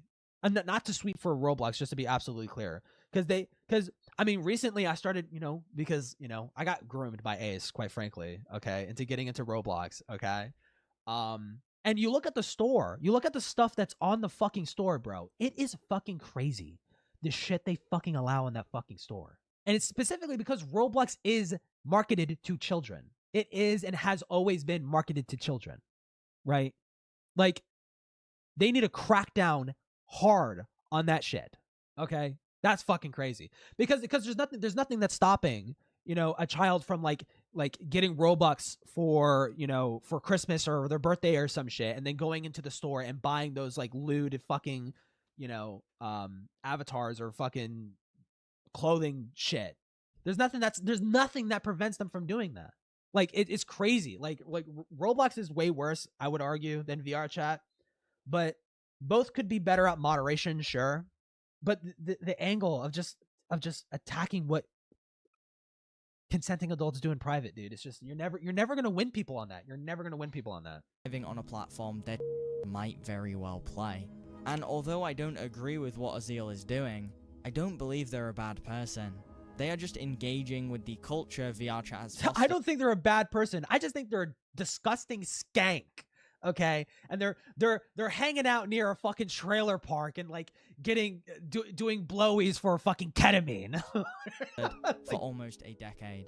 I want to make it very clear that these types of activities are extremely normal on the platform. It's because of this extremely sure, I guess, that both myself and Satori decided to reach out to Azil and tell them what we plan to talk about in this video, while also giving them an opportunity to give us an official statement we could read to you today. That statement is on screen right now. Feel free to read through the entire thing if you would like. The points I'd like to focus on is in the beginning paragraph. It's no secret among the VRChat Does he read the whole community thing? or my audience that Tizzy and I are friends and have worked together in several ventures over the years. Following the conversation we had, I sat down with her and asked if I was being given favor in the VRChat moderation process. Her answer was no. Say what you will about policy. Okay, you're lying. The clip says otherwise, but I don't believe they bend the rules for any individual. You're lying. You're lying. You're just lying. Okay? You're lying. These excerpts directly... Hold on, I want to read the whole thing, though. All that being said, I want to acknowledge that you have genuine concerns about child safety, which will be brought up in your video, and I'd like to do so by sharing my own personal opinion. If I was ever responsible for a minor and they asked me if they could use Discord, Twitter, VRChat, or any other social media platform without substantial supervision, my answer would be no. This is an opinion I've formed through conversations with victims, their families, mental health professionals, and specialists in trauma and recovery. As I've shown with my video over the last... Dude, it's so weird. You skip over this. They're being very fucking reasonable. They're being very fucking reasonable. I mean, like... It does, I mean, I guess it does kind of come off. They're like pushing blame off to the parents or whatever the fuck. I mean, hold on, I haven't read the full thing yet. As I've shown with my videos over the last half decade, I strongly believe the first step to solving significant problems like the child online safety crisis is to listen to the stories of those who are impacted and learn from their lived experiences. I'm under no illusion that VRChat is some kind of oasis for the broader internet landscape and the problems it brings, and I do think there's a level of responsibility that companies in control. Okay, so this is like a totally fucking fair and reasonable take. Why did you just skip over this and be like, they technically lied. What a lying, stupid bitch. Like, dude, what? They're basically, this is the most reasonable take, is that parents should be more aware of what goes on these platforms. And also, there is some level of responsibility that on companies that have control. You know, they're like basically advocating for better, more stricter moderation, right? Now, obviously, like Brandon might say something like, "Well, you engage in ERP, you're breaking the rules," and it's like, dude, again, like the private shit. Just keep the fucking gooner shit out of public fucking lobbies, okay? Keep it with consenting adults, away from the public. Like that should be the take. That should be the take. Like to focus on is in the beginning paragraph. Cherry picking. It's no secret among the... okay, she lied. Yeah. These excerpts directly contradict the numerous private recollections of events Tizzy shared with Satori before knowing she would be featured in this documentary, and they also contradict our Sitbox findings. It also should be noted that Tizzy, an official... Wait. Where is Sitbox even fucking mentioned? What? This is evident in many examples of people who you imagine would be in favor of VRChat as a company being banned, either temporarily or permanently. This list includes me. It was 24-hour suspension for a joke group I made. What the fuck is that about? And the same thing happened to one of the biggest shader developers in the game recently. I'm assuming pwomise. Say what you will about the policy, but I don't believe they bend the rules for any individual. Okay, well, no, she's fucking wrong. Yeah, she's wrong on that. In this documentary, and they also contradict our Sitbox findings. It also should be noted that Tizzy, an official VRChat developer, was consulted about this response during its creation. Dude, I met Tizzy, bro. I don't know Tizzy personally, okay? But I've had many run-ins with Tizzy, and she's chill. She's chill, okay? Like, way back in the day, like, she essentially runs, Trans Academy. She built it from the ground up. I was there day one, okay? I was there day one supporting my fellow transes, okay? Sorry, Freudian slip. I'm not trans. Teehee. But, she's chill. I like her. And I also like her because of this too. I think she reflects the better part of VRChat's moderation. I'm hoping this fucking quote is not going to fucking totally cook me later and like Tizzy gets exposed for some shit. The public lobbies of Trans Academy, heavily moderated. They did not allow even lewd avatars. If you had a lewd avatar, they would ask you to remove it or they'll fucking kick you, permanently kick you. So she was very, very, very like strict on the moderation there. I do have distinct memories of that, right? Where people were being pulled aside to be like, hey, change your fucking avatar. It's way too fucking revealing. But yeah, she's chill. It took Azil just over 20 days to deliver this statement. This response left us only one option, which was to report Azil ourselves with the multiple clips Satori captured. You just said that does nothing. You said earlier in this video this does nothing. You did nothing. You did nothing. You got an automated response Congratulations, Brandon. You got an automated fucking response, bro. This left us no choice. We had to report them to VRChat. The thing that we just acknowledged earlier in this video that does fucking literally nothing. If you are genuinely concerned, inappropriate behavior in private adult 18+ lobbies, dude, that framing. Azil has continually broken the official VRChat terms of service by ERPing with other players and uploading blank avatars or NSFW avatars, nude avatars, to their account. Attaches the video evidence. ERPing with other players, dude. The framing is so awesome here. What the fuck is the staff supposed to fucking think of this report? Why aren't you writing up a detailed report? Why aren't you being transparent about what you're actually putting on the fucking table here? Why? Because ERPing with other players, that the framing of that sounds like she's doing that in public lobbies around people. Like, you should specify exactly what you fucking mean by that. The staff can't be expected to do something with this like vague information. I mean, like Azil said, they are just gonna get a fucking pass, right? But it's like they're not gonna do anything about fucking private lobby bullshit, dude. Of them breaking TOS throughout their investigation. Despite Tizzy's claims of zero... Lying by omission? I don't know. That's, to be fair, that is a reach. Lying by omission. It's just like, you should be fucking clarifying. favoritism, Azil's account is still active at the current upload date of this video, and faced no repercussions following our report. Good, It because should who also cares? be noted that during my one conversation with Azil, I asked if they could help set up a civil interview with Tizzy or any VRChat developer in hopes of having an open dialogue. An open dialogue, so I could like fucking be disingenuous, so I could ask them leading questions and disingenuously frame their answers in my video. Yeah. Azil seemed fond of the idea, but Tizzy declined. And when I asked why, I was never given an answer. Because Brandon has a history of being a little disingenuous here and there. Okay, like I watched this video of this guy. I have my criticisms for it. You could probably just, I mean, the VOD's still up. You could probably just watch it there, or I can find the link or some shit. But I mean, Brandon is criticizable in some ways. I mean, disingenuous framing. In the video that I watched, he complains about disingenuous framing, and it wasn't really disingenuous. It had to do with like this pedantic fucking like issue of just like, Brandon said that we ERP'd, but all we did is just cuddle and shit like that. And it's like you can't really prove either way, you know, because like this image, the video is censored and limited, and all you can really hear is them just like purring or some shit, dude. So it's like, I mean, Brandon's calling that ERPing if all they did was just cuddle and fucking purr and shit. Is that ERPing? Like, probably not.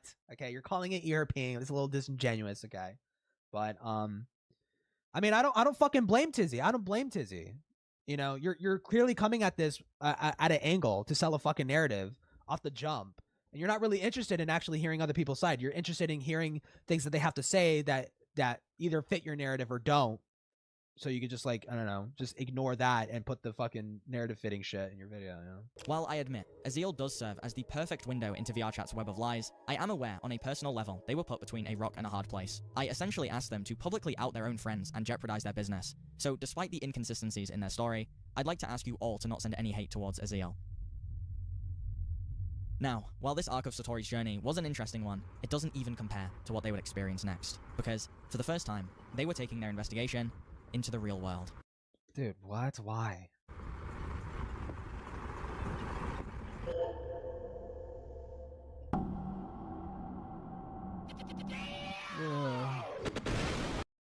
Chat meet and greet when healer? When I had 1 million subscriber or something, I don't know. Satori had officially become trusted. They had popular YouTubers friended on their account, the 4chan space believed he was a degenerate, and slowly, they were building up a Rolodex of users close to the developers of VRChat. One night, a tip-off came through about an invite-only group called Adventure Team. Allegedly, Topper, the head of VRChat's community, would frequent their instances quite often. Oh, I recognize that song that he's using. That's from Signalis. W, bass. this video is actually right about everything.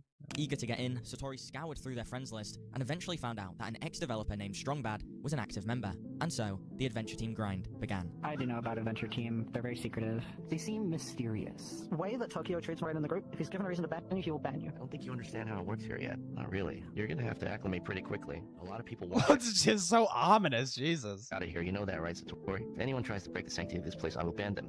I'm about to ban a lot of people. I have a lot of enemies. I don't care. Dude, my favorite type of VR chatter is the fucking LARPer, dude. I love people like this.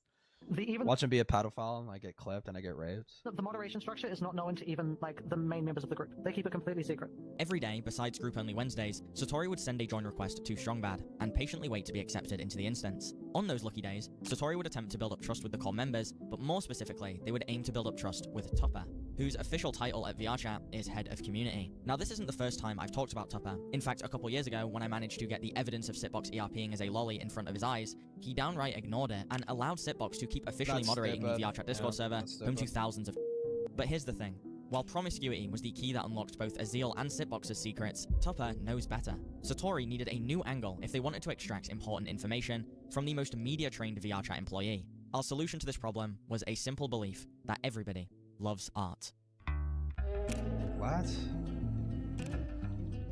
Oh, like creating fan art, Custom I guess? artwork was the perfect way for Satori to start a conversation and build trust. Because the only thing that VRChat players enjoy more than ERP is custom fan art of the characters. That's they probably ERP true. in. That's From this probably point true. on, whenever we needed to gain Wait, dude, again with that fucking framing, there's only one thing VR chatters love just as much as fucking, and that's like fan art. It's like, there are like 90,000 different fucking things to do in this fucking game, dude.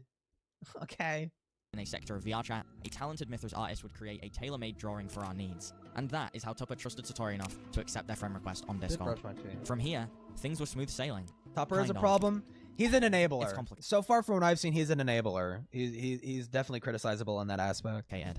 When I did the art for Tupper and Straz, like that little piece, everything was different after that. Everybody started knowing me when I went places. Like I would go to clubs and shit, and people would be like, oh, like I would start seeing the art and be like, oh, I drew that. And everyone would go like, what? You drew that? And even to this day, dude, recently with Sai, he heard I was the art guy. He knew me by reputation before I even fucking like talked to him. He knew who I was. So it gave me this humongous reputation among the devs specifically. And even, I think Sai summed it up best when he talked to me and he goes, why do you only have my coworkers? Sex and fishing, yeah, true. Like you only have devs added. And I'm like, yeah. And he goes, that's really weird.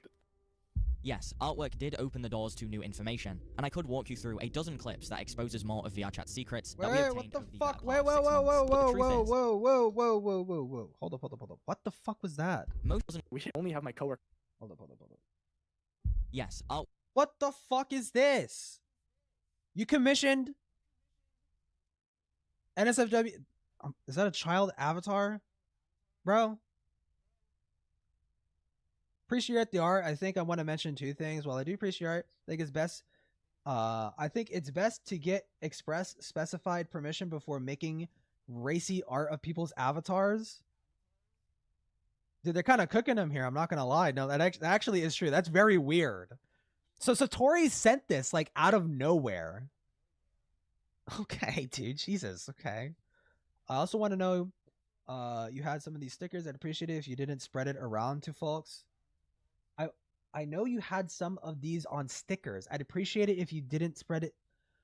Wait, whoa. Okay, so they non-consensually drew NSFW artwork of Tupper's little fucking character and made it a sticker and was spreading it around. I can't be the only person that sees the issue with that. Because it makes it look like that Tupper commissioned this and asked for this and made it a sticker and is okay with having that spread around. Yeah, Satori has been sus since the pedo cuck chair arc. Yeah, Jesus. This person's very, very fucking weird, and Brandon's way too fucking trusting of them. That's really weird. And spread it around, it could be... Yeah, exactly. Okay, so he even brings it up. Tupper brings it up. It could be interpreted incorrectly, either on accident or on purpose. I don't want to sound ungrateful because I had bad experience as someone younger who got told off about their art, and... Oh, as someone younger, as when he was younger, told off about their art and basically totally stopped because of it. But there's also boundaries you should be mindful of. That's totally fucking fair. What the fuck? Work did open the doors to new information, and I could walk you through a dozen clips that exposes more of VRChat's secrets. Tupper attending boat during an NSFW event He did not ban. Okay, yeah. That we obtained. The adult, moderated, private instance. Over the better part of 6 months. He's a But the truth hypocrite. is, most of these clips would be made completely redundant from the footage Satori captured on May 8th, 2026. After hearing from members of Adventure Team that Tupper would be attending FurCon Atlanta 2026 on behalf of VRChat, Satori and another Mithras team member packed their bags and hit the road. You see, Georgia is a one-party consent state for audio recordings that you were involved in, and since this was a public convention, legally, Satori could record a conversation with Tupper without him knowing, taking away his perceived fear of being clipped and posted online. This one excursion to FurCon made this entire investigation worth it, because now we finally have. I mean, I'm not against that idea. I'm not against the idea of like privately recording someone to ask them questions about, you know, relevant shit. You know, because like, I mean, it's essentially Satori asking Tupper about VRChat and the moderation and stuff like that. You know, it's not like PII or anything. So it's like, I'm not totally against it. I'm actually kind of interested what he's going to say. From the horse's mouth. And I can't wait for all of you to have definitive answers upping the on some of VRChat VRChat's team. most controversial ideologies. Contents, so please, get comfortable probably. and pay attention. What do you say? I don't want to hear any more discussion about a safer cigarette. We pursue a safer cigarette. Again, dude, fuck off with this retarded shit. But like, I was going to say, like, Brandon is really framing himself as a super fucking ultra giga concerned party, and in like this almost arguably this like moral arbiter where he's like, hey, these things are like inherently wrong and shit, and like, you know, these disgusting freaks are enabling it or whatever the fuck, right? Why do you care about monetization, right? I mean, he's going out of his way to like heavily censor shit, to be fair. He might get dinged for it anyways, but he's also censoring like words. It's like, bro, you like showed like admittedly fairly censored, okay, VRChat ERP of not actual, but the avatars were okay. The angle, you know, it's like why, if you're, and also the most important thing too is that he's making reports through the ticket system, a system that he already acknowledged doesn't fucking work, and he refuses to get in direct contact with the staff directly.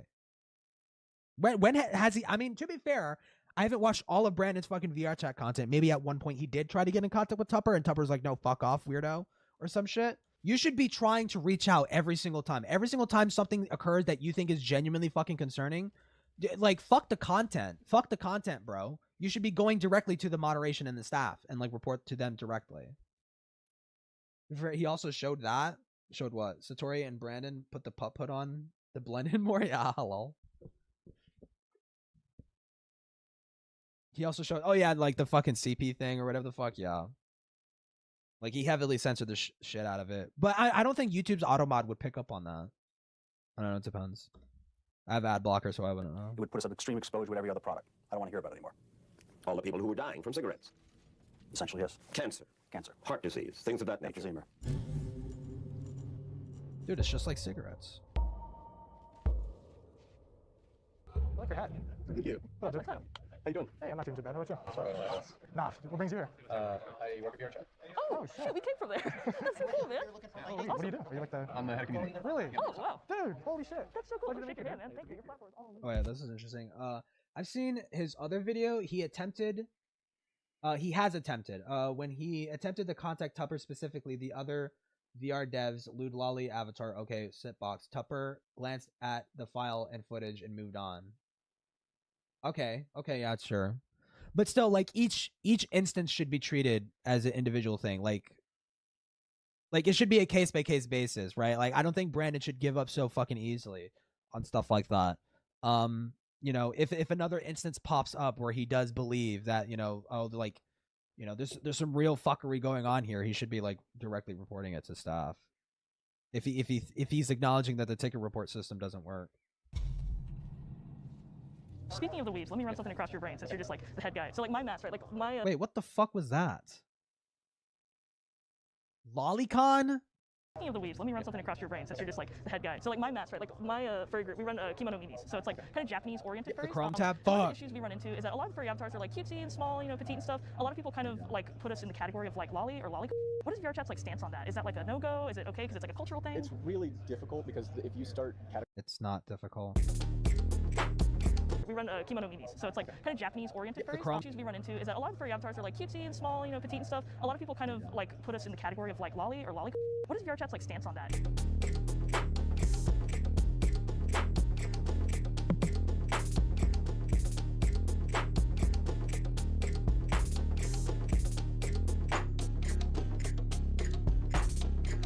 Rising really hard, especially publicly, you run into the same problem Tumblr ran into in 2012 and later on. Wait, this is not even Tupper. Wait, what? It's like a cultural thing. It's really difficult because if you start categorizing really hard, especially publicly, you run into the same problem Tumblr ran into in 2012 and later on.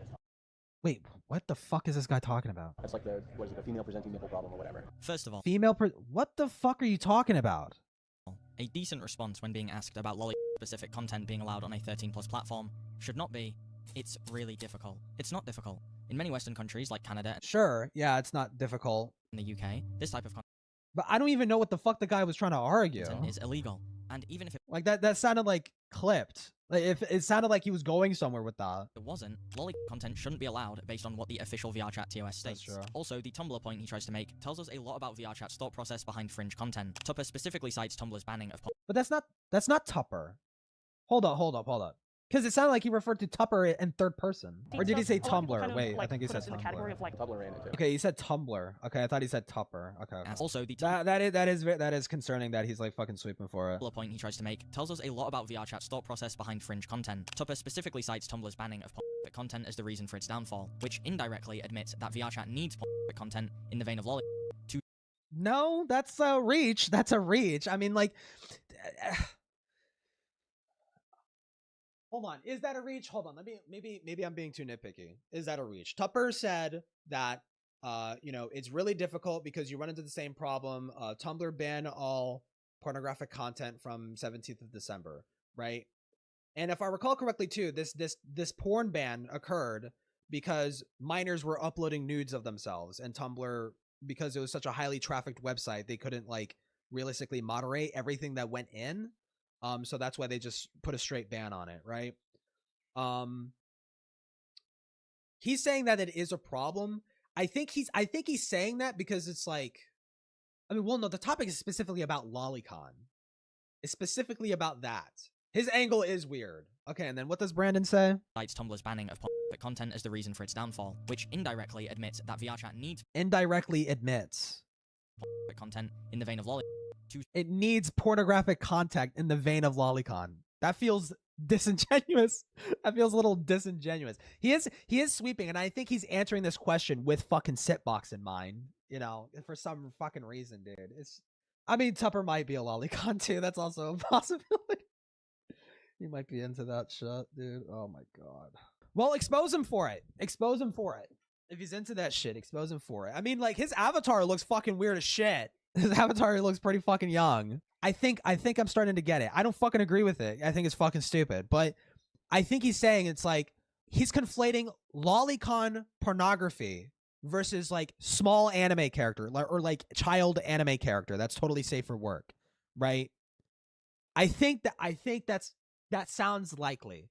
It sounds like he's thinking like when this person's asking like, or when someone puts on the table banned lolicon, Tupper would probably say, well, I don't care about this safe for work fucking anime character that's totally safe for work and there's nothing lewd about it whatsoever. And it's like, it's just like, it's a cute character from one of the fucking animes or whatever the fuck, Like, I don't care. Oh, fuck me, dude. It sounds like Tupper is arguing. He doesn't want to ban avatars. He doesn't want to ban completely safe for work avatars of like anime characters that are technically minors, right? Which I'm like, I don't care. Like, obviously it could be, especially in the anime style, you're gonna have that thought is like someone's gonna fucking sexualize this. No matter what, no matter how they're fucking dressed, someone's gonna fucking sexualize it, right? So like when you see a childlike anime character, you're like, I get bad vibes. I get bad vibes from that, right? Like in VRChat, if someone chooses to wear that, right? But ultimately, if it is a safe for work avatar, I'm not gonna fucking moral fag about it. So I kind of see what he's saying. Like, there is that gray area. It's like, are we gonna ban those safe for work avatars? You want us to ban those safe for work avatars? Because he's probably conflating like childlike anime character with lolicon pornography. He's probably conflating those two, right? Like he would look at a safe for work anime character and call it like a lolly, right? Even though it's like technically not. That's probably the angle that he's coming at. Dude, but it's very, he should be specifying. It's like the pornographic stuff. Obviously, we want to get rid of that. He's lying because he doesn't care about fucking Sitbox. Sitbox is shit. But yeah. How to avoid lolly avatars in VRChat? Go to furry instances. That does not work. To everyone who thinks that the image on screen is a Tupper would disagree. It's simply small and puntable. What? What? Oh, it's puntable. To everyone who thinks that the image on screen is a Tupper would disagree. It's simply no. I get dude. Okay, you are such a disingenuous fuck. You are such a. This is what I'm talking about. This is what I'm talking about. He would call this a right, but it's a safer work drawing, seemingly. I mean, I'm not trying to like hyperanalyze it or anything like that. But it's seemingly a safer work drawing. I don't care about this. I don't care about this. If someone to wear an avatar like this and it's dressed, it doesn't have any NSFW capabilities. It is just that avatar. Who the fuck cares? Don't sexualize. Okay. If someone's wearing a avatar and they're not sexualizing it, it's not sexualized whatsoever. It's not even NSFW. It's totally fucking safe for work. Who the fuck cares? I see the angle. I see the argument. Now, again, he sweeps for Sitbox, and Sitbox totally got fucking outed for being a freak. But the argument in and of itself is totally fucking fine. It's totally fair, right? I think we should make a distinction between like nobody should associate this with like lolly. This is seemingly like a safer work image. Nobody should associate this with lolly.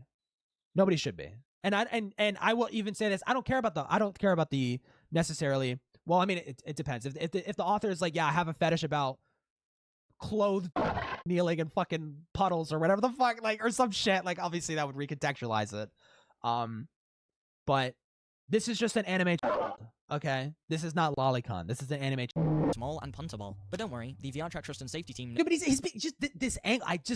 This is fucking pissing me off, dude. Because you could come at this at an angle and be critical of Tupper and be totally fucking valid. Being a disingenuous, disgusting, slobbing fucking British fucking bitch about it isn't going to convince me or any fucking rational person. The only people you're going to convince are fringe fucking retarded losers, terminally online fucking chuds online, okay? Or whatever the fuck. Those the nuances of the internet. My question to you, Tupper, would be: in what world should Lolicon be viewed as a nuance of the internet? That was not Lolicon. That was a fucking that was a safe for work depiction of a in an anime style. There was nothing sexual about that image because if there was, you would have fucking censored it. Brandon, if that's Lolicon, why are you showing uncensored Lolicon in your fucking YouTube video, retard? And, you know, like, I have a couple of, like, small anime avatars of, like, you know, like, anime girls and stuff that are really popular on the platform. And I've, you know, kind of run into that. Okay. Okay. They're making the distinction. Because, like, on the Japanese side of VRChat, it's very, like, welcoming and calm. On the other side of VRChat, people kind of don't view it that way. It's like a no-go. You know, they're like, you're being a little girl, yada, yada. Yeah, it's weird. The Western world it's gotten worse over the past, how long has it been since 2016? Yes, the Western world is so bad. Dude. Wait, so they made the distinction. So this person, the interviewer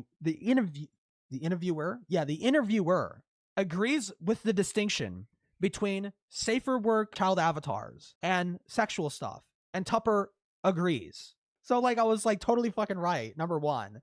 Number two, Brandon's gonna find a way to twist this. Just watch. Clearly, this is a 3,000-year-old man. It's a safer work image, dude. I'm gonna lose my fucking mind, dude. If someone look, okay? Call me chopped. Watch. Call me chopped.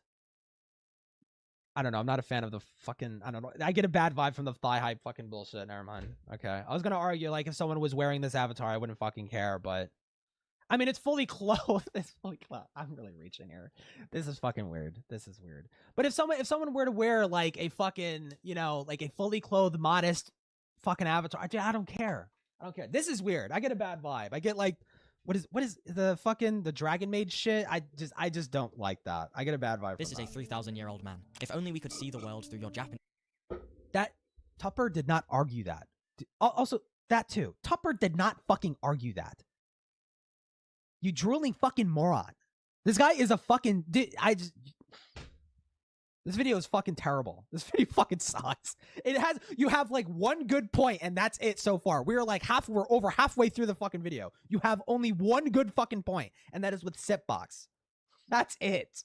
These tinted lenses, Tupper. Regulatory things are getting weird and having to make decisions that are making it like they're solidifying gray lines, which is not always a good thing. So yeah. There is no other way to interpret that statement other than Tupper does not believe countries should make. Hold on. What do you say? Regulatory things are getting weird and having to make decisions that are making it like they're solidifying gray lines, which is not always a good thing. So yeah. There is no other way to interpret that statement other than Tupper does not believe countries should make law illegal. Dude, I'm gonna lose my mind at this video. I'm gonna fucking lose my mind. I'm like Walter White in the crawl space right now, dude. I'm like Walter fucking White in the crawl space right now. Yeah, Brandon, that's what he argued. Yeah, that's totally what he just said. You know, I mean, in a way, Tupper thinks that rape should just be legal. Yeah, that's totally what he said, dude. When Tupper says gray lines, some people simply look at like a childlike anime character, again, totally safe for work, nothing fucking lewd about it whatsoever, not even remotely hinting at that. Okay, that should not be viewed the same fucking way as a fucking. That's what he means when people are solidifying gray lines.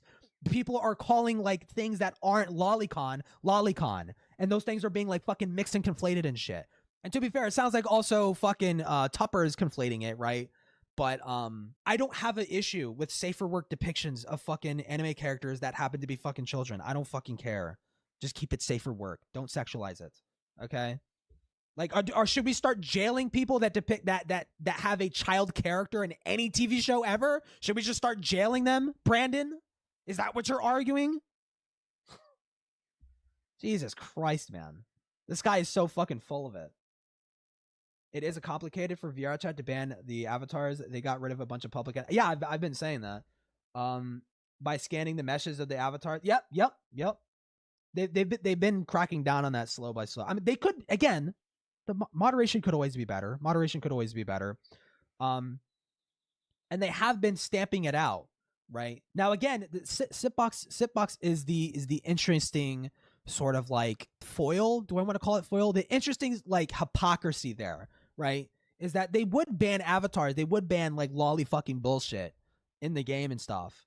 Among all other like NSFW avatars, right? Because again, like Brandon hasn't even mentioned that they are cracking down on NSFW avatars. They are doing that. It's not like they're letting it fucking roam freely.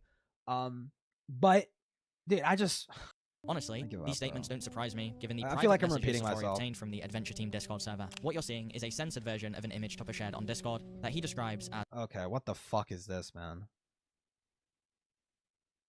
Tupper, I think my favorite doll generation was way back in Gen 1. Asked for the muscular Riker Picard. Well, because it's slightly lewd. No NSFW bits.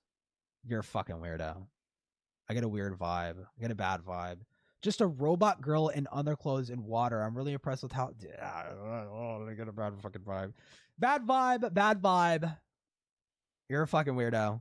He's definitely a weirdo. Slightly lewd and a robot girl. However, the only thing robotic about her is the panels on her wrists and knees. Wow! Oh my God! So he was wrong. They're not a robot. They're a cyborg. He's totally wrong. Why are we nitpicking on that?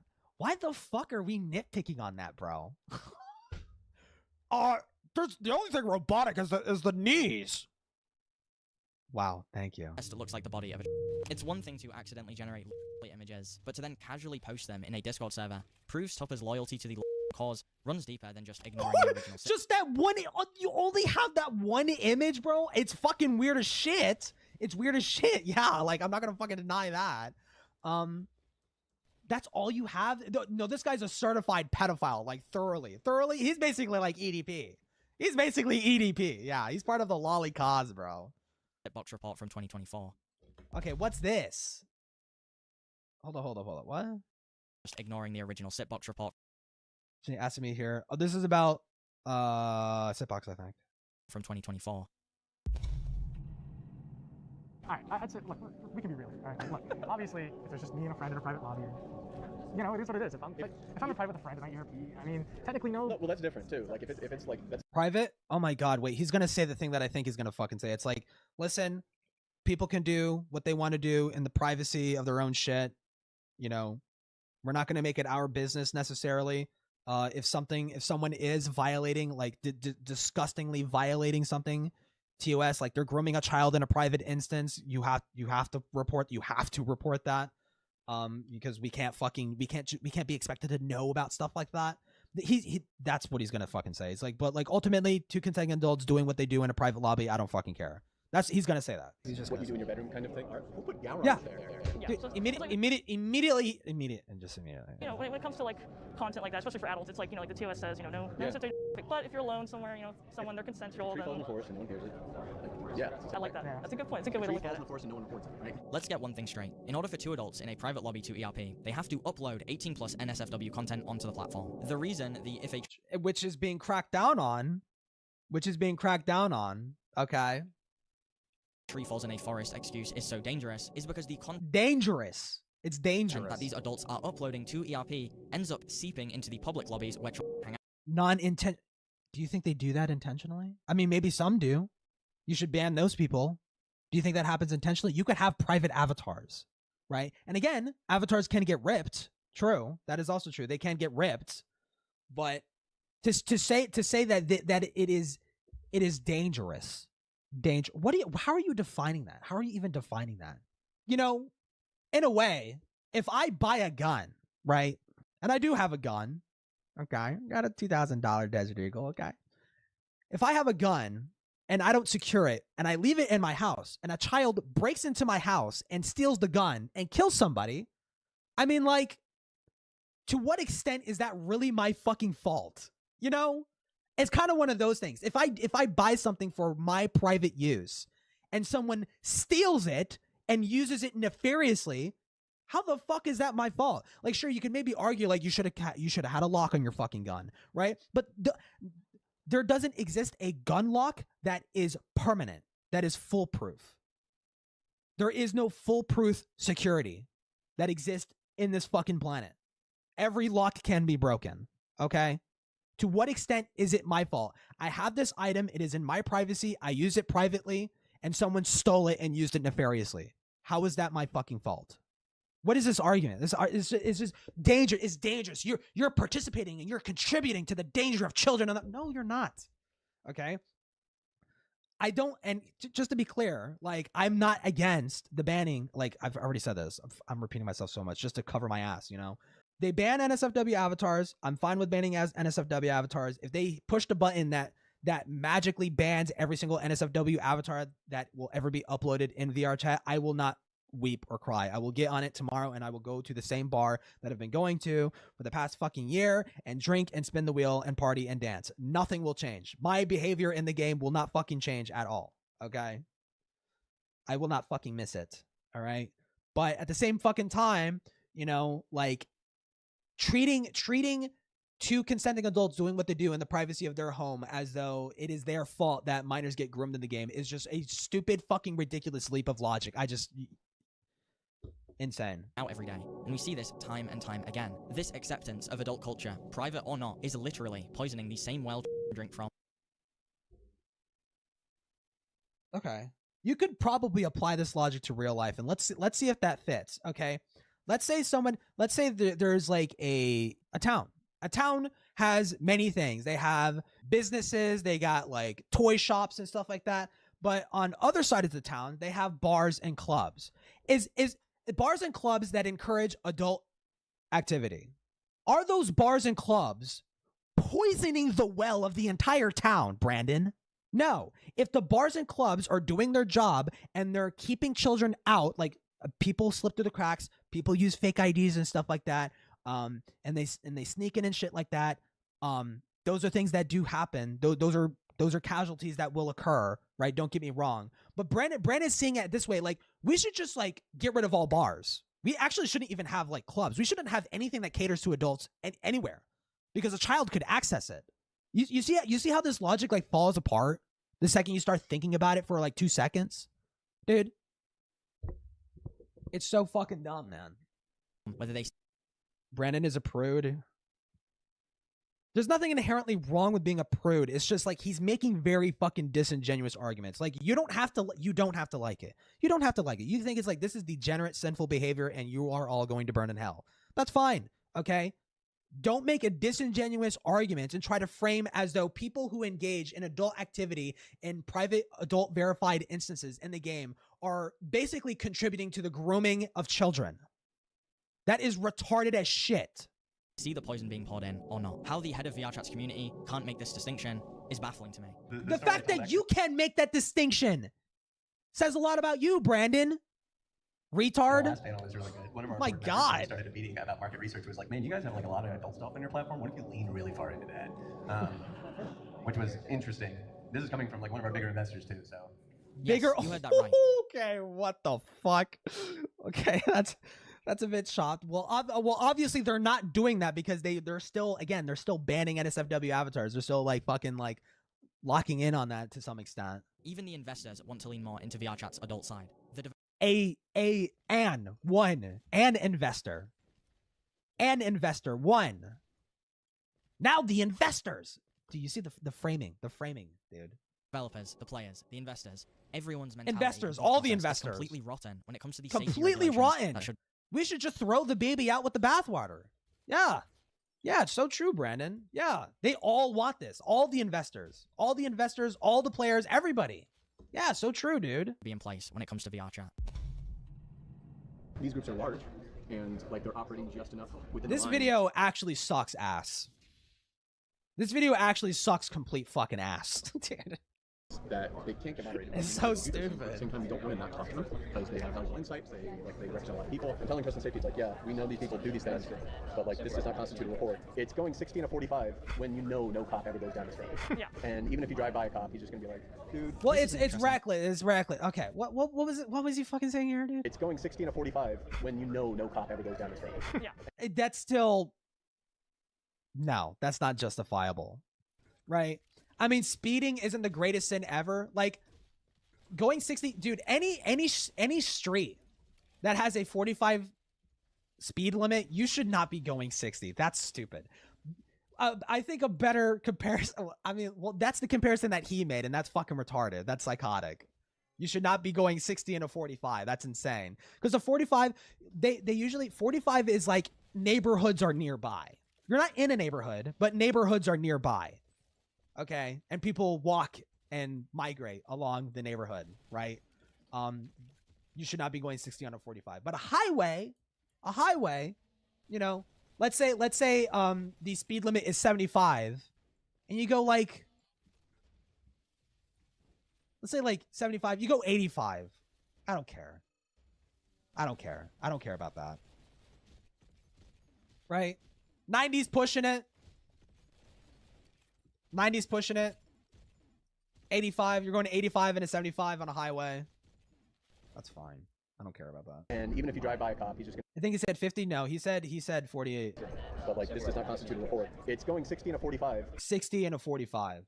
Yeah, no. When you know no cop ever goes down this road. Yeah. And even if you drive by a cop, he's just gonna be like, dude. This is an interesting one. In this clip, Tupper claims he has explicitly told the trust and safety team not to ban groups who have been reported engaging.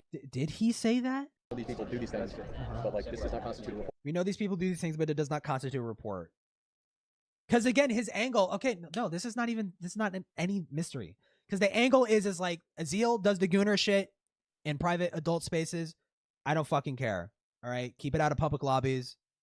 You know, technically it's against the rules, right? But listen, you keep out of my fucking hair, I'll keep out of your fucking hair, okay? Just keep it out of fucking public, you know? It's not inherently wrong. Brandon is acting like it is like ERPing in VRChat is tantamount to fucking a basically. Okay, that's not literally what he's arguing, okay? Just to be clear, okay? That is hyperbolic a bit, okay? But he sees like no matter what context that is happening in, it is all the same. That's how he sees it. So ERPing in the Sonic world in front of a bunch of kids is the same thing as two adults in private doing whatever. I actually think he sees it exactly the same thing. No, fuck. Oh my god, where was I at? Shit. And even if you drive by a cop, he's just gonna be like, dude. This is an interesting one. In this clip, Tupper claims he has explicitly told the trust and safety team not to ban groups who have been reported engaging That in is adult not content. what he said. That is literally not what he fucking said. He did not tell the trust and safety team to specifically ignore these people.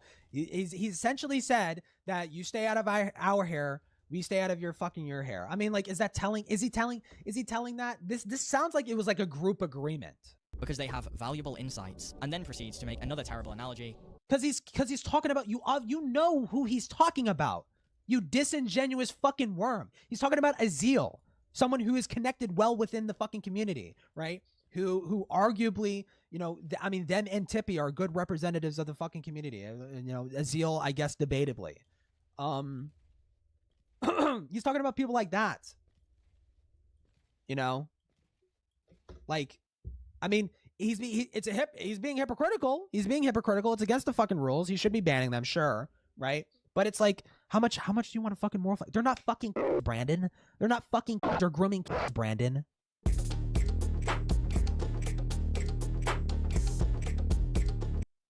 This time using the speed limit, which is just as invalid as the forest one he made prior. But as you can see, behind the scenes, this is another developer showing another form of favoritism. Much like Azil's case, large groups are too valuable to get rid of due to their insights into the community. It is favoritism. And I'd like to say once again, this directly contradicts Tizzy's statement from earlier. Wait, that wasn't Tizzy. Brandon got that wrong. It wasn't Tizzy. It was Azil. Azil said that, not Tizzy. Contradicts Tizzy's statement from earlier. This video is invalid, actually, entirely. Come out and be like, hey, no, your legal TOS says this. It's a platform for kids. And it's just like, well, no. It's a platform for kids, okay? Tupper, the lead guy behind VRChat, the guy who's responsible for a lot of the stuff, including the advertising. We never market specifically to any demographic, especially. We never market to any specific demographic, especially kids. This is just true. They don't cater. They again, like I said, they are a general audience game. There's a wide appeal for all kinds of fucking demographics, okay? They don't cater to specific demographics, okay? Tupper claims VRChat has never marketed to any specific demographic. This is impossible. Every post on... He is saying, his point is that we don't specify in particular demographics. We broadly appeal to many demographics. He is not saying he does not appeal to literally no demographics. Like, this fucking guy is deceptively retarded. You are deceptively retarded. You are an extremely talented fucking editor, extremely talented fucking filmmaker and stuff like that. Why are you this retarded?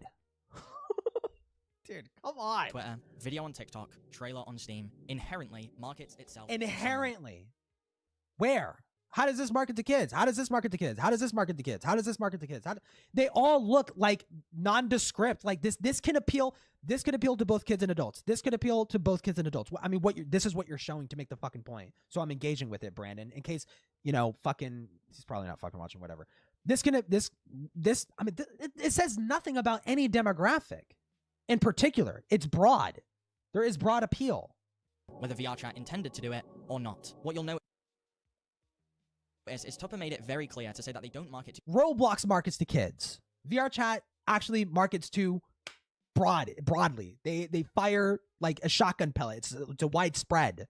Okay. To any specific demographic right before he claims that VRChat never markets to children. Almost as if to say, well, we can't possibly market to children because we don't market to anything. That's not what he's saying. Oh my god. I'm gonna lose my mind. Argument is factually incorrect. It's factually incorrect. Okay, Reddit. In this world, you can be Captain America, collect your shield, and head to... Wow, Captain America only appeals to children, and there doesn't exist any adults that actually are... There doesn't exist a massive market for people that like Marvel heroes that are adults. Yeah, wow. You're such an intelligent person, Brandon. You're so smart, Brandon. Yeah, you got it. Stage 1. Wow, it's like a fighting game. That's like with kids. Kids play Super Smash Brothers. Kids play Super Smash Brothers. But this appeals to kids. Is VRChat publicly traded? Like, they're not publicly traded, right? Thank you for asking, but no, not yet. Not yet. Maybe one day. You guys should IPO. What's that? You guys should IPO. Eventually, I mean, that's you got to exit somehow. What's stopping you guys? There's a bunch of things. Like there's exit favorability you got to do in certain situations. I don't know. I'm not a finance guy, but Yeah, as far as I know, like there's certain conditions you want to hit. Would you be a part of that? Like, do you have stock? No, You don't have stock? No, I do. I have like options and stuff like that. Just part of like being hired like 10 years ago. But no, I would have a good amount, but. Graham and Jesse would be obviously the primary holders. It was specifically interesting to me when I found out Tupper had stock options in VRChat, especially given how IPOs. Okay, let's hear how it's interesting. I mean, it's yeah, the owner of the fucking game has stock in its function. For those who don't know, since Tupper has been with the company for so long, they have given him shares that can only be sold if the company became publicly traded or privately acquired. The reason this is so interesting is because VRChat is not evaluated on how much profit they make, but rather how many users they have. This is due to a financial evaluation method.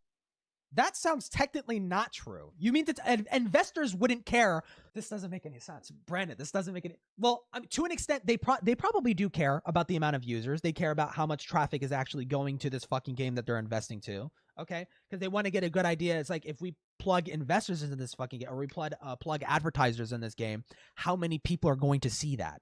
Right? We need to be able to tell advertisers how many people are going to see their product in this fucking game. So they probably do care about that, but that is not the sole aspect. That is not the sole aspect. Obviously, investors are going to want to see a profit. They want to see profit in the thing that they're investing in. Right? Like monetarily profit.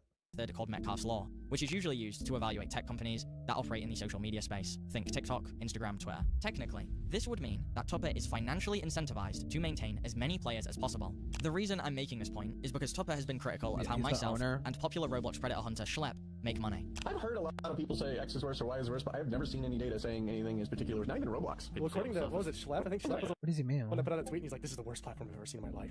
Sure, but as someone who might make videos where they get millions of views with sponsorships on their videos that makes money from each view and click, don't you think that their priorities might be a little mixed up? What is wrong with what he said there? I mean, it is. I don't even know the context of this conversation. Number fucking one. Number two, right? Like, he's pointing out that like some people are also like. It sounds like the topic of the conversation is somewhat about how Roblox is invested in doing fucked shit because it makes them money, right? Tupper turns that on turns that on its head essentially and be like, well, what about the content creators that are doing that? Are they also invested in making things look as horrible as possible? And that's an interesting point to bring up, and that's totally fucking true. Now, Schlepp, as far as I know, I'm not Schlepp's the biggest fucking fan. I don't watch any of his fucking videos or anything like that, but I've heard nothing but good about him and shit like that, aside from like minor criticisms from past catches and whatnot. But I would trust. I mean, Roblox is very blatantly like an irresponsible, disgustingly irresponsible fucking platform. I mean, they market to kids, and they're clearly trying to market to adults as well in the game, but they're not making enough of an effort to make that distinction between the adults that play this game and the fucking children, right? I think since the game started off marketing to children, it should just stay that way, just for its own fucking sake, because you have such a massive demographic of children in that fucking game. You know, the whole thing with like adding in dating to Roblox is fucking delusional. That is delusional. David Bazooki is a delusional fucking freak. Like, what are you fucking thinking, dude? And it's not even 18, it's 17 plus. The dating is 17 plus. What the fuck are you doing, bro? Like, Roblox is very obviously that, right? But Tupper has a good point where there are content creators who are, like Brandon, who are invested in making things look as horrible as possible when the truth is like a lot more nuanced, right? There are issues with VRChat. There are valid issues with VRChat, and it has to do with the NSFW content in the fucking game, right? There could be better moderation there. Brandon's angle is essentially like, well, Tupper's like a pedophile, basically, and he actually likes it when children get groomed in the game because he makes money from it. There's dating in Roblox. They were talking about putting that on. No, Schlepp isn't a grifter. But just for you, Tupper, I'll offer you a trade. I will publicly tweet how much money I've made from every VRChat video I've ever posted if Nigga, shut the fuck up, bro. you tell the world what your stock options are currently valued at under VRChat's previous evaluation. Let's go ban for ban. Let's go ban for ban. Because I am positive. Let's go ban for ban, Tupper. Shut the fuck up, dude. Your financial incentive for keeping children on a dangerous platform is far greater than the AdSense I make from one YouTube video every 6 months. That's not the point he was making. The point he was making is that you have a financial incentive to make things look as bad as humanly possible, even if it's not fucking true. And that in itself, that statement in and of itself is true. You do have a financial incentive to make things look as bad as possible and not entirely be honest or transparent about the truth of the matter. You do have an investment. Negativity sells. People don't want to click on a video being like, this guy is a bit of a weirdo online. They want to click on the video that this guy is a disgusting fucking pedophile and basically wants to rape kids. That video is more clickable and watchable and more attractive and appealing to people who like drama content versus the, you know, genuinely framed video. Okay? That is just true. He's not wrong. Enough to make that argument in good faith. And you're literally proving his point too, by the fucking way. Fucking moron. You're literally proving his point. On the last day of FurCon, the Mythos member that accompanied Satori decided to publicly confront Tupper during the VRChat Q&A, specifically about Sai, who was the developer shown being given a nude lap dance at the very start of an adult. You're gonna say this is an adult age-restricted lobby, and I'm gonna lose my shit again. This video. You don't mind. You can ask anything. What about this loser-ass nigga who got a lap dance in a private club? What about this, Tupper? Do you have anything to say about that? Yo, am I muted? Everyone hear me? Am I muted? So, you and I had a really interesting conversation yesterday. We talked a little about the TOS. And in the TOS, it states, no NSFW, no graphic content. Well, I talked to you about one of your developers, Sai, your graphic artist. He was seen getting a NSFW lap dance around... Wait, oh my god, so they're like totally ambushing him about this fucking shit, and he hasn't even seen the video? He hasn't even seen the video, dude? Like what are you supposed to do in a situation like this as Tupper? It's like, what are you supposed to fucking do? Engaging and promoting it. So my question is, what do you... I'm actually really curious how he's going to respond. Because he could respond terribly. He could respond terribly, let's say. When one of your developers breaks your own rules.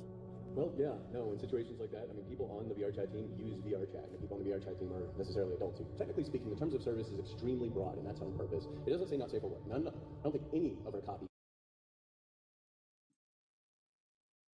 I don't know if that's true, actually.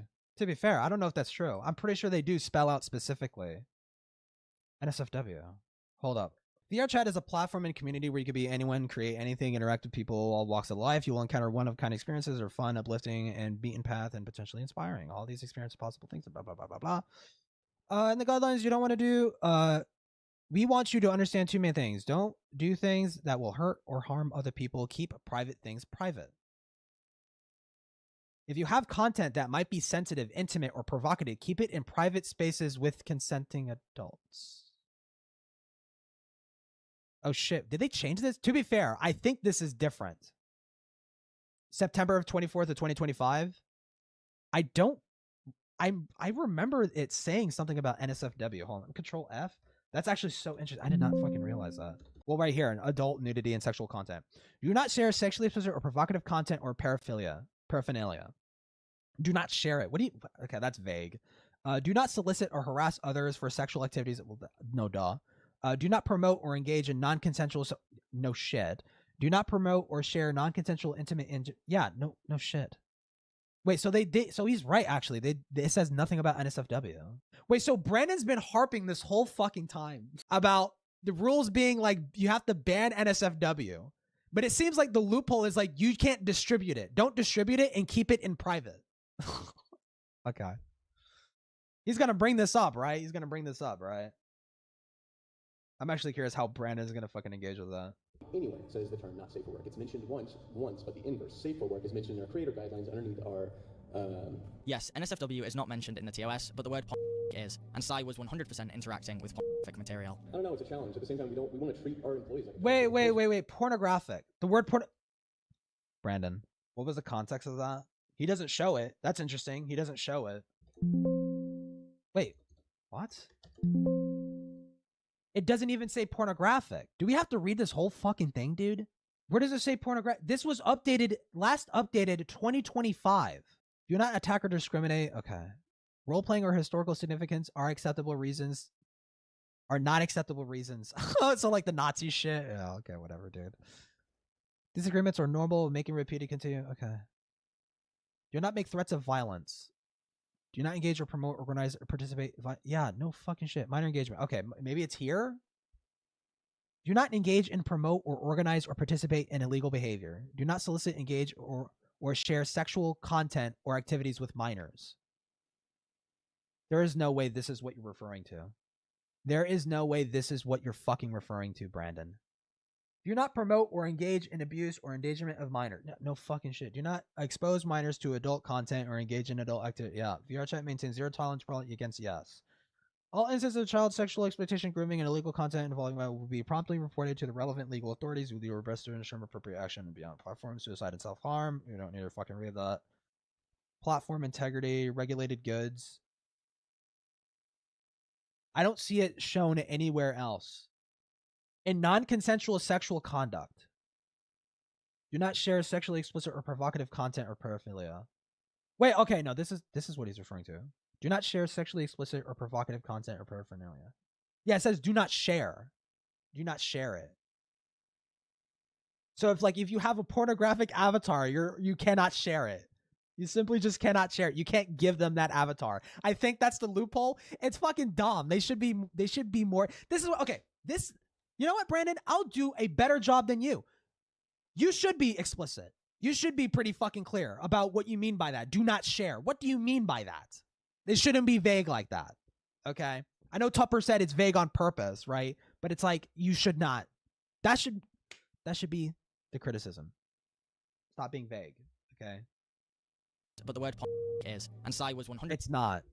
It's not. I don't even know how you fucked that up. Interacting with pornographic material. I don't know. It's a challenge. At the same time, we want to treat our employees. So what Brandon just said there was a fucking lie.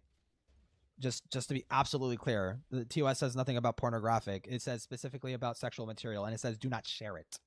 Which you could maybe interpret that. See, this is what I mean. It's like vague. It's vague. Right, but Brandon being like conclusively breaks the rules. It's hard to fucking say because it's so fucking vague. They want to go and do that stuff like they should. This is a public message to all current VRChat developers. Tupper has just told you. We want to treat our employees like adults. Like, of course we want to. So they want to go and do that stuff like they should.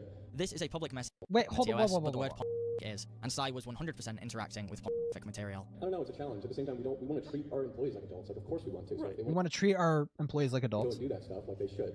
This is a public message. They want to go and do that stuff, then they should. Message to all current VRChat developers. Tupper has just told you that if you want, you clipped him. You're gonna play the rest of that clip, right? And upload custom NSFW models into an ecosystem filled with thousands of. You should. And not share it. It's against the rules. So that's what he's talking about. It's against the rules to share it. It's against the rules to share it. If these NSFW avatars are being created and distributed, okay, then they would get banned. Then that would be the repercussion. But if they keep it private to themselves, then it's technically not breaking the rules. Now, again, like, it's kind of a stupid fucking loophole to add, right? Like, it should just be either it should be more explicit. It's like, do not share NSFW material in public instances. I mean, they already have a rule against sharing it with minors, right? That's already a fucking rule. But do not share it in public instances or some shit. Or do not expose it in public instances. Yeah, I assume, like, since, that incident was reported, like, the devs are just held as accountable as any other user on the platform as well, so it would be looked at just like... Well, he just said it's technically not against the rules. Why are you still banging on it? If it's reported, but, I mean, presence at an event is, I don't think, like, a thing that you can get, a thing for. I'm not a trust and safety agent. Yeah, I don't think presence make an impact. I mean, like, engagement. No, I don't think even engaging with the content is a thing. If you like, the rules are, again, very broad. I'm not sure how Tupper is denying Sai's engagement since he's acting like he has never seen the clip, but yes, he was 100% engaging in the sexual. Wait, he's seen the clip? How can you prove that he's seen the clip? The broadness is one thing. Enforcement is another thing. It's the separation between enforcement. Maybe I missed that. Why would you go 50 and a 45? The cop doesn't give a shit. Once again, another terrible analogy. Sai broke your official terms of service. We reported it. Nothing happened. He technically didn't. Nope, he technically didn't. He technically didn't. He was in a private lobby. No, it's actually so clear. He technically didn't. He was in a private lobby and someone else in a lewd avatar gave him a fucking lap dance. That's not breaking the fucking rules. That's actually technically not breaking the fucking rules, moron. Confronted about it and defending it. What you're speaking about is less about like a rule being violated in this case. Again, not a trust and safety agent. In my mind, that's more of like an image, PR, that kind of thing. Sure, yeah, that's a challenge. Tupper claims he is not a trust and safety agent, which is technically true, but he did used to develop the trust and safety team. And as we saw from our earlier clip, he has gone to the trust and safety team in the past to give groups an exemption to punishment due to his own professional opinion. I'm telling trust and safety, it's like, yeah, we know these people do these things, but like, this does not constitute a report. So yeah. Oh wait, okay, that is that him going to it? Maybe. I'll give him that. Has any doubts about the corruption that plagues this company? Has some. But I don't even see a fucking problem with that. Again, like consenting adults doing what consenting adults do in private. Who cares? Who cares? After sitting through these absurd justifications for issues that are only complex due to VRChat's mismanagement and harsh corner they have put themselves in by allowing this. I agree with the perspective that this content should not be distributed freely, right? It shouldn't be NSFW or any adult content in the game whatsoever, even like the drinking lobbies, shouldn't be easily accessible. Like there are drinking worlds, right? And there are instances within those drinking worlds. Instances are basically lobbies, right? There are lobbies that do have the 18+ verified thing where you have to be age verified within VRChat in order to access those lobbies, right? But I think they should expand that to the world entirely, right? This is a bar world, this is a club world, this is catering to adults. Every instance has to be age verified. Every instance has to. You cannot create an instance without having it be age verified. That should be a change. I will advocate for that change. That should be a change. There should be stronger segregation between safer workspaces and adult spaces. Not even talking about NSFW, right? But adult spaces, right? Culture to thrive. Like, is that not more reasonable than whatever the fuck whatever moral fagging dumb shit Brandon is fucking arguing for? Like, I don't know. Maybe am I fucking missing something? For so many years. Oh, I think he is just convinced that he is right and everyone else just doesn't understand. Like, I think he truly in his soul believes everything he's doing is right, and whatever consequences happen, that's just people hating on the future. And I guess I could say that I didn't even see that in the clip. Going into this project, I thought he fairly engaged with the question. He didn't totally fucking deflect or anything like that, or acted like he was morally superior than other people. Where is that clip? Where is that clip that he was acting morally superior? Buddy, in VR is just a freaking... They're a loser. How could you spend all day in VR? Like, I don't get it. But now I do. You should not spend all day in VR. You know, you should like go out and socialize every now and then, with real people in the real world. Yeah. Like I do. There was a point in the project where it's like, I could see myself, like how I could get sucked into this. I understand why adults spend all day drinking and trying to have sex with each other. I get the appeal. Furcon felt like a logical conclusion to Satori's journey. And in many ways, it was. But for better or for worse, this fairy tale ending had one loose end that had to be cleaned up. Some of you may already know who I'm referring to. What is your opinion on people who do things that have been implied? Not that he did it, but if he did do it, what would your opinion be? That's what I'm asking you. Person to person. Ask your question again. That's not a question. Okay. If a person generated CSAM material and shared it with others, what would your opinion be of that person? They should be moderated according to the terms of the platform that they were on. Not just terms of the platform. What is your opinion of that person on an individual level? Irrelevant.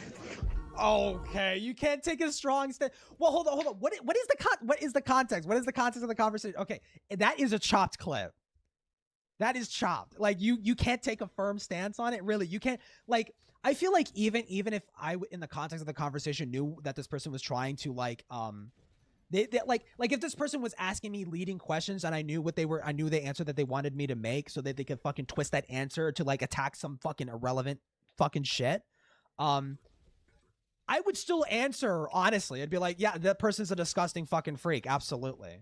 I wouldn't say like that's irrelevant. Like I feel like I would just say that just to like get the fucking gotcha out of the way. That is chopped, but like what is even the context behind that clip?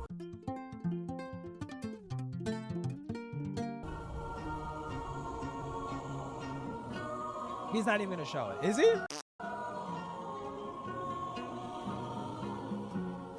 Maybe he is.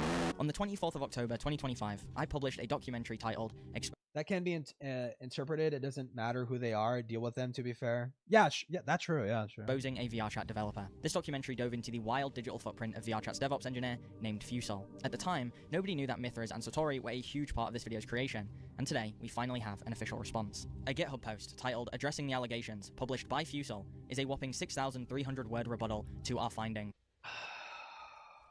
I think I kind of remember something like this. I hope he does a recap. I barely remember those. You know what else I just also remembered, dude? Wait. So Brandon's gonna have an issue with, you know, Tupper saying, you know, like, what do you think about this person generating AICP basically? Like, what do you think about that person? And Tupper says like, oh, that's irrelevant. My personal moral feelings are irrelevant. Did you know Brandon, one of his very first VRChat videos was exposing a pedophile, and he recorded an adult and a 50 seconds. What is it called when you go in the closet? 7 minutes in heaven. He went into a 7 minutes in heaven. 7 minutes in heaven map to follow an adult pedophile who went into the closet with a minor and didn't say anything at the time. He recorded it for footage to use in his video. Thoughts? What do we think about that? What do we think about that? That was such an interesting thing. Hold on. Now I gotta add context. Now I gotta add context to that. Hold up. Context hat. But I mean, what do you guys think about Brandon just recording a pedophile going into a closet with a child in 7 minutes in heaven in the fucking VRChat map and not fucking doing anything and sitting on that footage to make a fucking YouTube video about it? Oh my god, there's no fucking transcript. I'm gonna hang even later. So basically this guy, this K3 guy, he made a previous video and someone commented on it, and then when he was digging into Brandon, he saw that same person in Brandon's video, and he reached out to this person to get their perspective of what happened, what occurred on that instance. And dude, this is fucking crazy. His name is Ryan Odyssey. I'm not even kidding. It is a fucking paradox. I'm not kidding. When I found out that he was the person in Brandon's video, I dead ass like fucking wojacked. I'm not even fucking kidding. I wojacked. It genuinely surprised me when I found that out. And of course, as you know, I had to ask him questions about the Ace Topside incident. And so I gave him questions and he gave me answers. Now to clarify, Ryan does not have any screenshots, recordings, or anything from that night. So we can't really fully put this stuff to rest. However, I do have faith that Ryan is telling the truth. Ryan is there that night. You can see in the footage, he is there. He's walking around and he's doing stuff. That is him. Now, if you want to, you can say that this is me being biased towards Ryan. My parents aren't home. This is a child. And I totally understand. Wait, no. Wait, Brandon has this person added. Wait, is this a sting? Okay, wait, that kind of recontextualizes it a little bit. Get it that he's my friend, so I'm more inclined to believe him. So I can't really knock you if you think that I'm just being biased towards Ryan and I'm taking his word as fact. But I do recommend, if anything, you take it with a grain of salt. Even sometimes Ryan doesn't know for sure on certain subjects, but I do think it's worth highlighting. So let's begin with my questions and then his answers. Question 1, what led up to that point in the night? Question 2, what— Okay, he takes a fucking while. Okay. Let me just read basically the entire lead up. I don't think you can get better than the footage itself. Brandon was in the world before I was, but I think he shows the lead up very well into the 7 minutes in heaven. Once they went in the closet, he left a big gap, which makes sense for the purposes of telling a story in the video. But, well, I'll talk about that in the other responses. I don't remember much after he stopped recording, like after Ace and the 13-year-old were out of the closet and Ace talked to them and all. Ace and the 13-year-old. Was this actually a 13-year-old or was this a fucking decoy? Okay, now I'm kind of fucking— that is an important question that I kind of fucking neglected, you know, asking myself. If this Ace Topside— dude, why would Ace do this? This video was weird as fuck, dude. The fucking Hypnotist Sappho video. Is it this one? We're gonna oh my god. We're gonna solve this. Wait, okay, so it is this video. No wonder this kid's unhealthy. No wonder the kid has unhealthy coping mechanisms. Ace Topside takes advantage of that. No fucking shot. There is no way that— okay, this might be like an actual fucking kid that Brandon just saw like a pedophile prey on and did nothing about it. Well, to be fair, he didn't do nothing. He just recorded it happening. Oh my god, it is this fucking video. Why do you not want minors to interact with your streams? Because I fucking hate minors. Another thing, a common occurrence you'll find in this game is the usage of drugs and alcohol. I mean, adults are gonna drink, like adults are gonna smoke. He's censoring the fucking person's voice. Weed and everything, but it's not really something you should do to a great extent when you're surrounded by kids. It really deceives their whole perception of how these drugs work. So, like, if you're a kid, you're just surrounded by people drinking, you know, doing drugs. I've seen people do LSD in this game before. I've seen people tripping on DMT in this game before. You know, it's like— this person's a child. whatever they have on hand, they can scare a kid. It really can. Maybe 13, 15, around that age, that's when they start getting interested in it. And if they're only surrounded by positive reinforcements on this game of people saying, like, you can get drunk with me, and, like, that could be 23. It's like, really, whatever they have on hand, they can scare a kid. It really can. Maybe 13, 15, around that age, that's when they start getting interested in it. And if they're only surrounded by positive reinforcements on this game of people saying, like, you can get drunk people with me, saying, and, like, okay. that could be 23, you're talking to a 13-year-old, like, oh, like, let's drink together. That's what I experienced, like, literally yesterday. Dear viewer, the next piece of the text to pop up on the screen is definitely not sarcasm so that YouTube won't take— okay. Dear, this next clip is all fake and staged and 100% not real. And everyone in this clip are all 18— Brandon, you are fucking raped, sir. You are fucking raped as shit, my friend. On Saturday, January 23rd, 2021, at 1:42 AM UK time, a game of 7 Minutes in Heaven was taking place in a Friends Plus lobby. I managed to get into this lobby from a random friend request I received earlier that day. Oh my god, wait. So that person that he had it added wasn't the fucking minor. Dude. Alright. None ahead. Oh, fuck.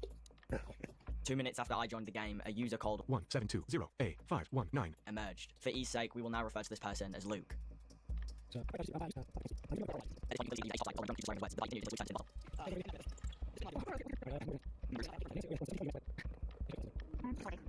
it's too boring. I'm pushing shots. I'm pushing talk, so go ahead with the shots. No, I talk. Good, now go ahead. That person sounds young as fuck, dude. Okay, well, I'm just gonna like every piece of circumstantial evidence is pointing to me that this is a minor, and Brandon just, I guess, he snuck into this lobby and saw a fucking pedophile prey on a fucking child and just recorded it and saved it for a YouTube video. Nice, man. And didn't bother shutting it down, didn't bother interfering. He saw the whole thing play out.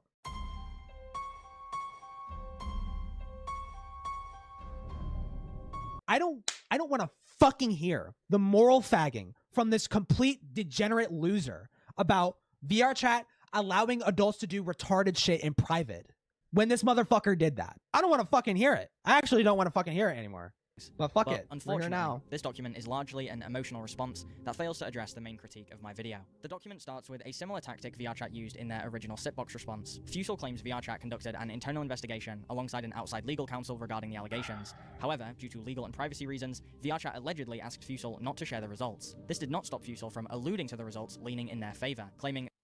To be fair, though, I probably need to watch the whole fucking video itself. But from that K3 video that I showed earlier, like, he interviewed someone who was there on that day, and he verified it. Like, that person was there that day. And they said that Brandon saw this person enter that fucking room with the fucking pedophile and didn't say anything. Didn't stop it. And he let the whole fucking thing go through. They were not fired, but instead left on their own terms. At this moment in time, VRChat has not confirmed any of this to be true. And I want to be perfectly clear, I was never contacted by VRChat or the outside legal counsel to provide the unredacted evidence that was not allowed on YouTube. This evidence would have undoubtedly impacted the case, and to me, it's concerning that both VRChat and the outside legal counsel doing the investigation never reached out to the accuser while investigating the accused. This large blunder in what should be a serious investigation makes me personally question the legitimacy of this outside legal counsel. Let's hear Brandon fucking lecture about serious investigations when he fed a fucking minor to a pedophile. I don't fucking want to hear it, dude. I don't want to hear it from this cretin. Although this is simply speculation on my part. All VRChat would need to do is make the name of the organization or individuals public so we can at least confirm an investigation took place. Regarding VRChat's direct involvement, I hope the new information we brought forward in the Sitbox case proved to... Oh my god! 1,600 words that follow the opening statement, Fusel tackles the alleged AIC screenshot that leaked on Twitter back in April of 2024. Fusel begins to talk about this screenshot as if I publicly stated it was legitimate. So I'd like to be very clear. At no point in my video do I claim this screenshot is real. It serves as circumstantial evidence to the vortex of findings relating to Fusel, and it serves as the starting point to my investigation. From a narrative perspective, it was essential to include, despite finding no concrete evidence the image was 100% legitimate. I would argue, however, the evidence surrounding the screenshot does warrant it being taken seriously. After Fusel fails to realize this screenshot was merely antecedent information, didn't ask for a YouTuber for evidence, how the messaging app Matrix works. When reading this part of the it's especially, it's like, they didn't reach out to me. Brandon, despite you having a 250,000 subscribers, you are a fucking mega lol shitter. They are not going to reach out to you. You have to reach out to them with the evidence, Brandon. You have the damning, condemning fucking evidence. This guy works like a fucking stupid fucking mongoloid. You have damning evidence of a guy doing some fucking pedo shit, and instead of making direct reports, you make a fucking YouTube video? For the first time, I assumed their explanation would lead to a debunking of the screenshot, but I was wrong. In the original image, Fusel's account is shown to be... In the off chance, he's not fucking watching. In the off chance Brandon's watching, you, like, rape every case. When you do shit like that, you rape the entire case and the guy gets to walk every time. You understand that, right? Be logged in to 7 devices. Fusel's claim is that the screenshot can't possibly be real, since at the time, it was only possible for her to have 6 account sessions, 2 on her phones and 4 on her PCs. To be clear, Fusel's rebuttal to allegedly sending illegal material online boils down to them having 6 active account sessions and not 7.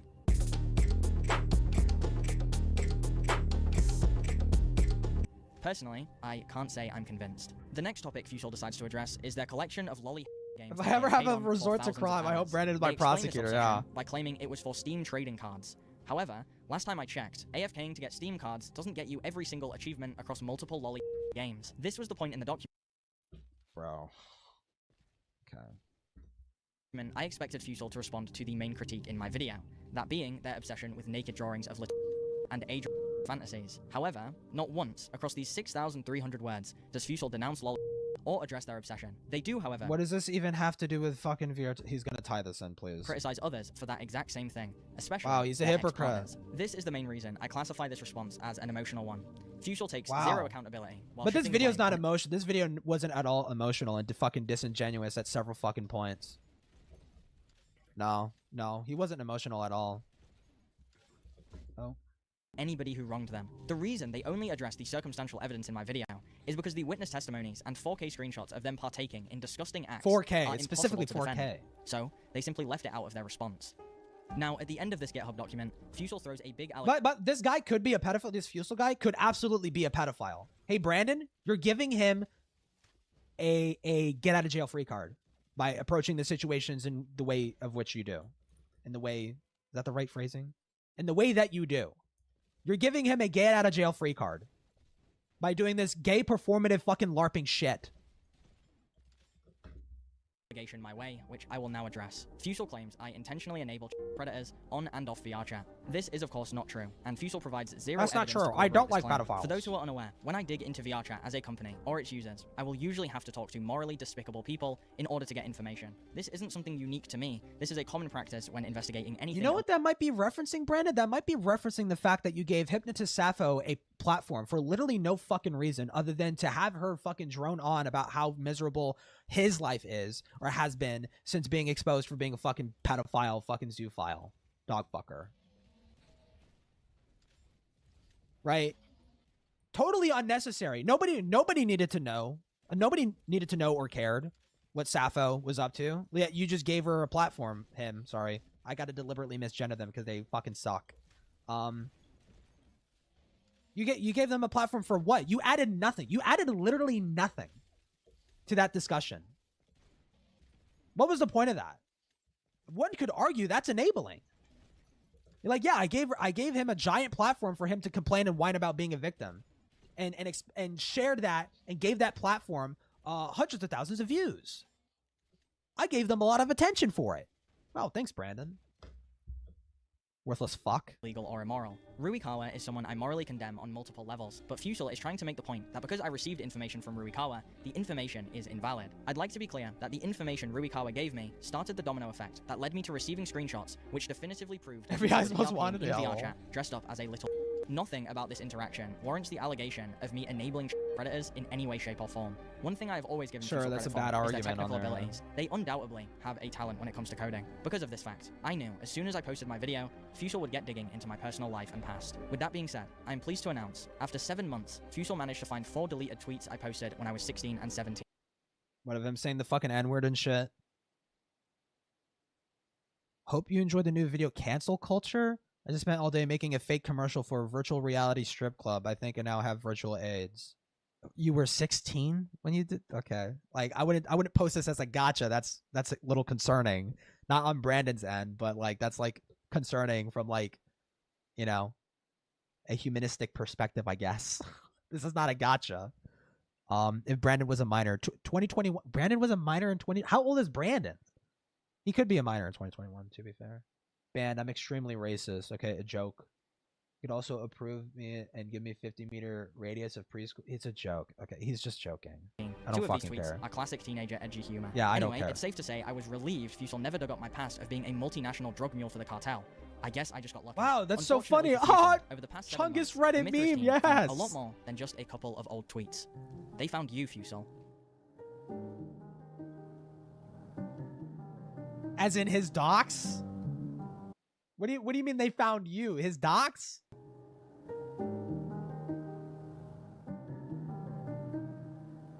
Oh, on his VR chat. Okay, they found his VR chat. Oh, okay. Hi. What have you been up to? Overworked. Oh yeah. Overworked and sad, and waiting my girlfriend. These are the worst fucking people on VR chat. I don't even care what they did. This is despicable behavior. To get back because she was 3 days at a con, so I could not see her. And really could text her. Yes, I do have a girlfriend. Oh my god, when are we meeting his girlfriend? I'm so happy for you.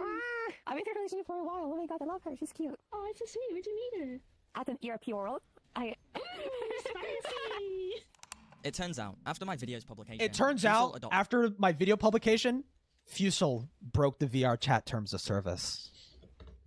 ...said a new personality, implementing...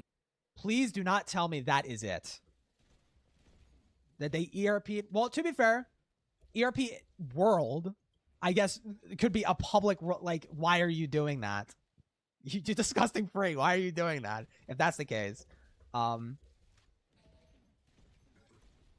This better go in... This person better be, like, fucking Epstein of VR chat, dude. ...a voice changer, alongside a slight name change. I feel like I've seen that name before. You like a streamer, like a VTuber? So there is a VR staff member who's been unfortunately like dragged into public drama with like a ton of false evidence about her. She's an amazing person too. Like she didn't get fired or anything. She still works at VRChat. She just, you know, her mental health is a bit in shambles because of it, unfortunately.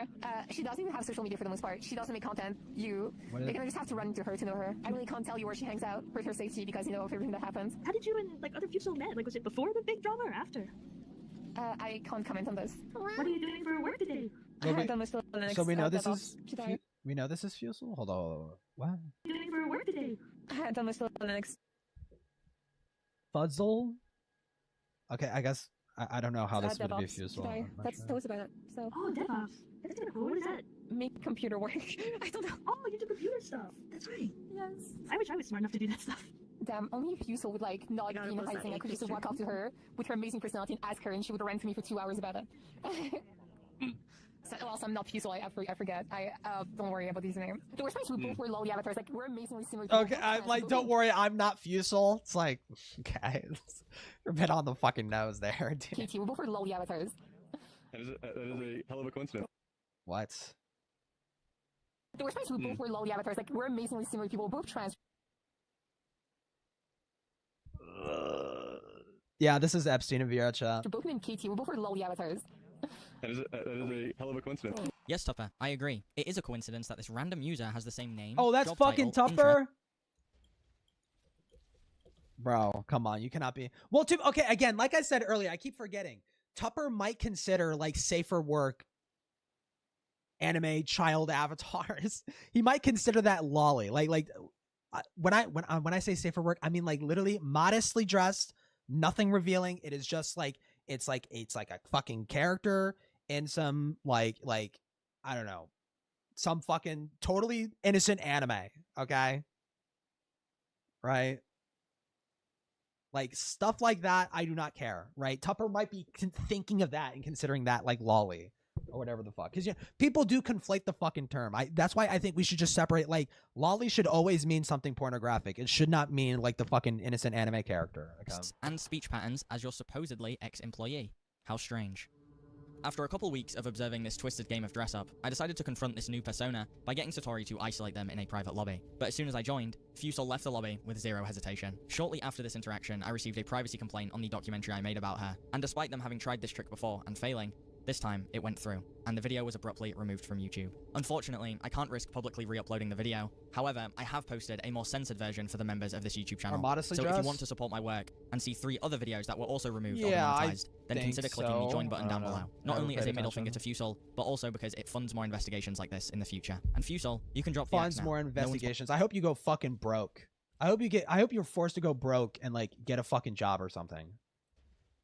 Like, you have no standards for yourself.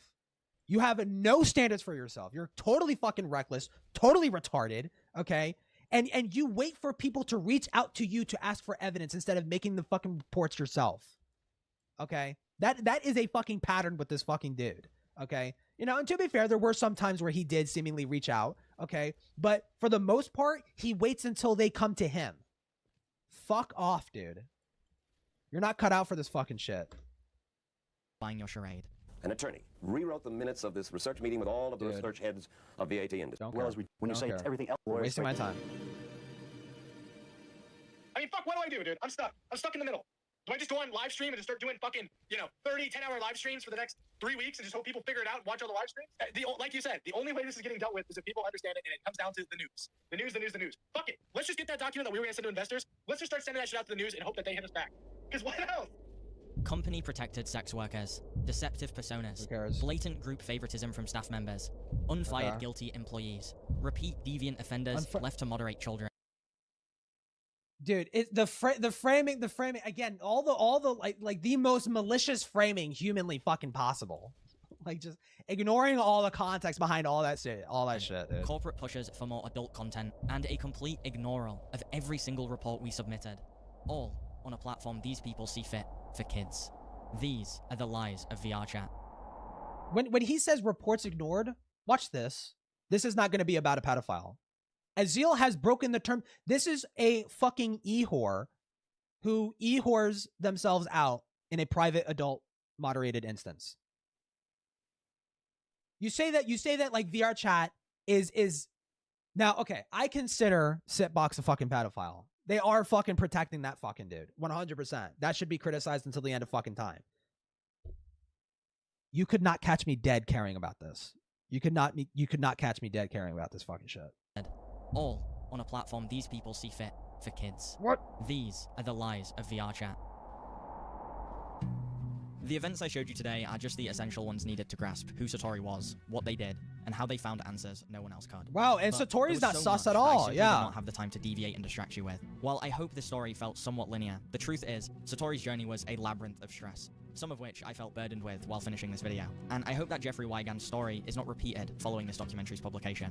After VRChat got wind of what we were doing, they once again made promises on their YouTube channel that moving forward they will do better when it comes to safety on their platform. However, yeah, they did that because of you, bro. It's not like they've been consistently doing that for the past few fucking years, having better fucking moderation, better systems in place to ban NSFW, to ban and detect NSFW avatars, and also adding age verification and all that kind of fucking shit. Like, yeah, no, it's just because of you, Brandon. It's just because of you. Yeah, take all the fucking credit. Take all the fucking credit, why don't you?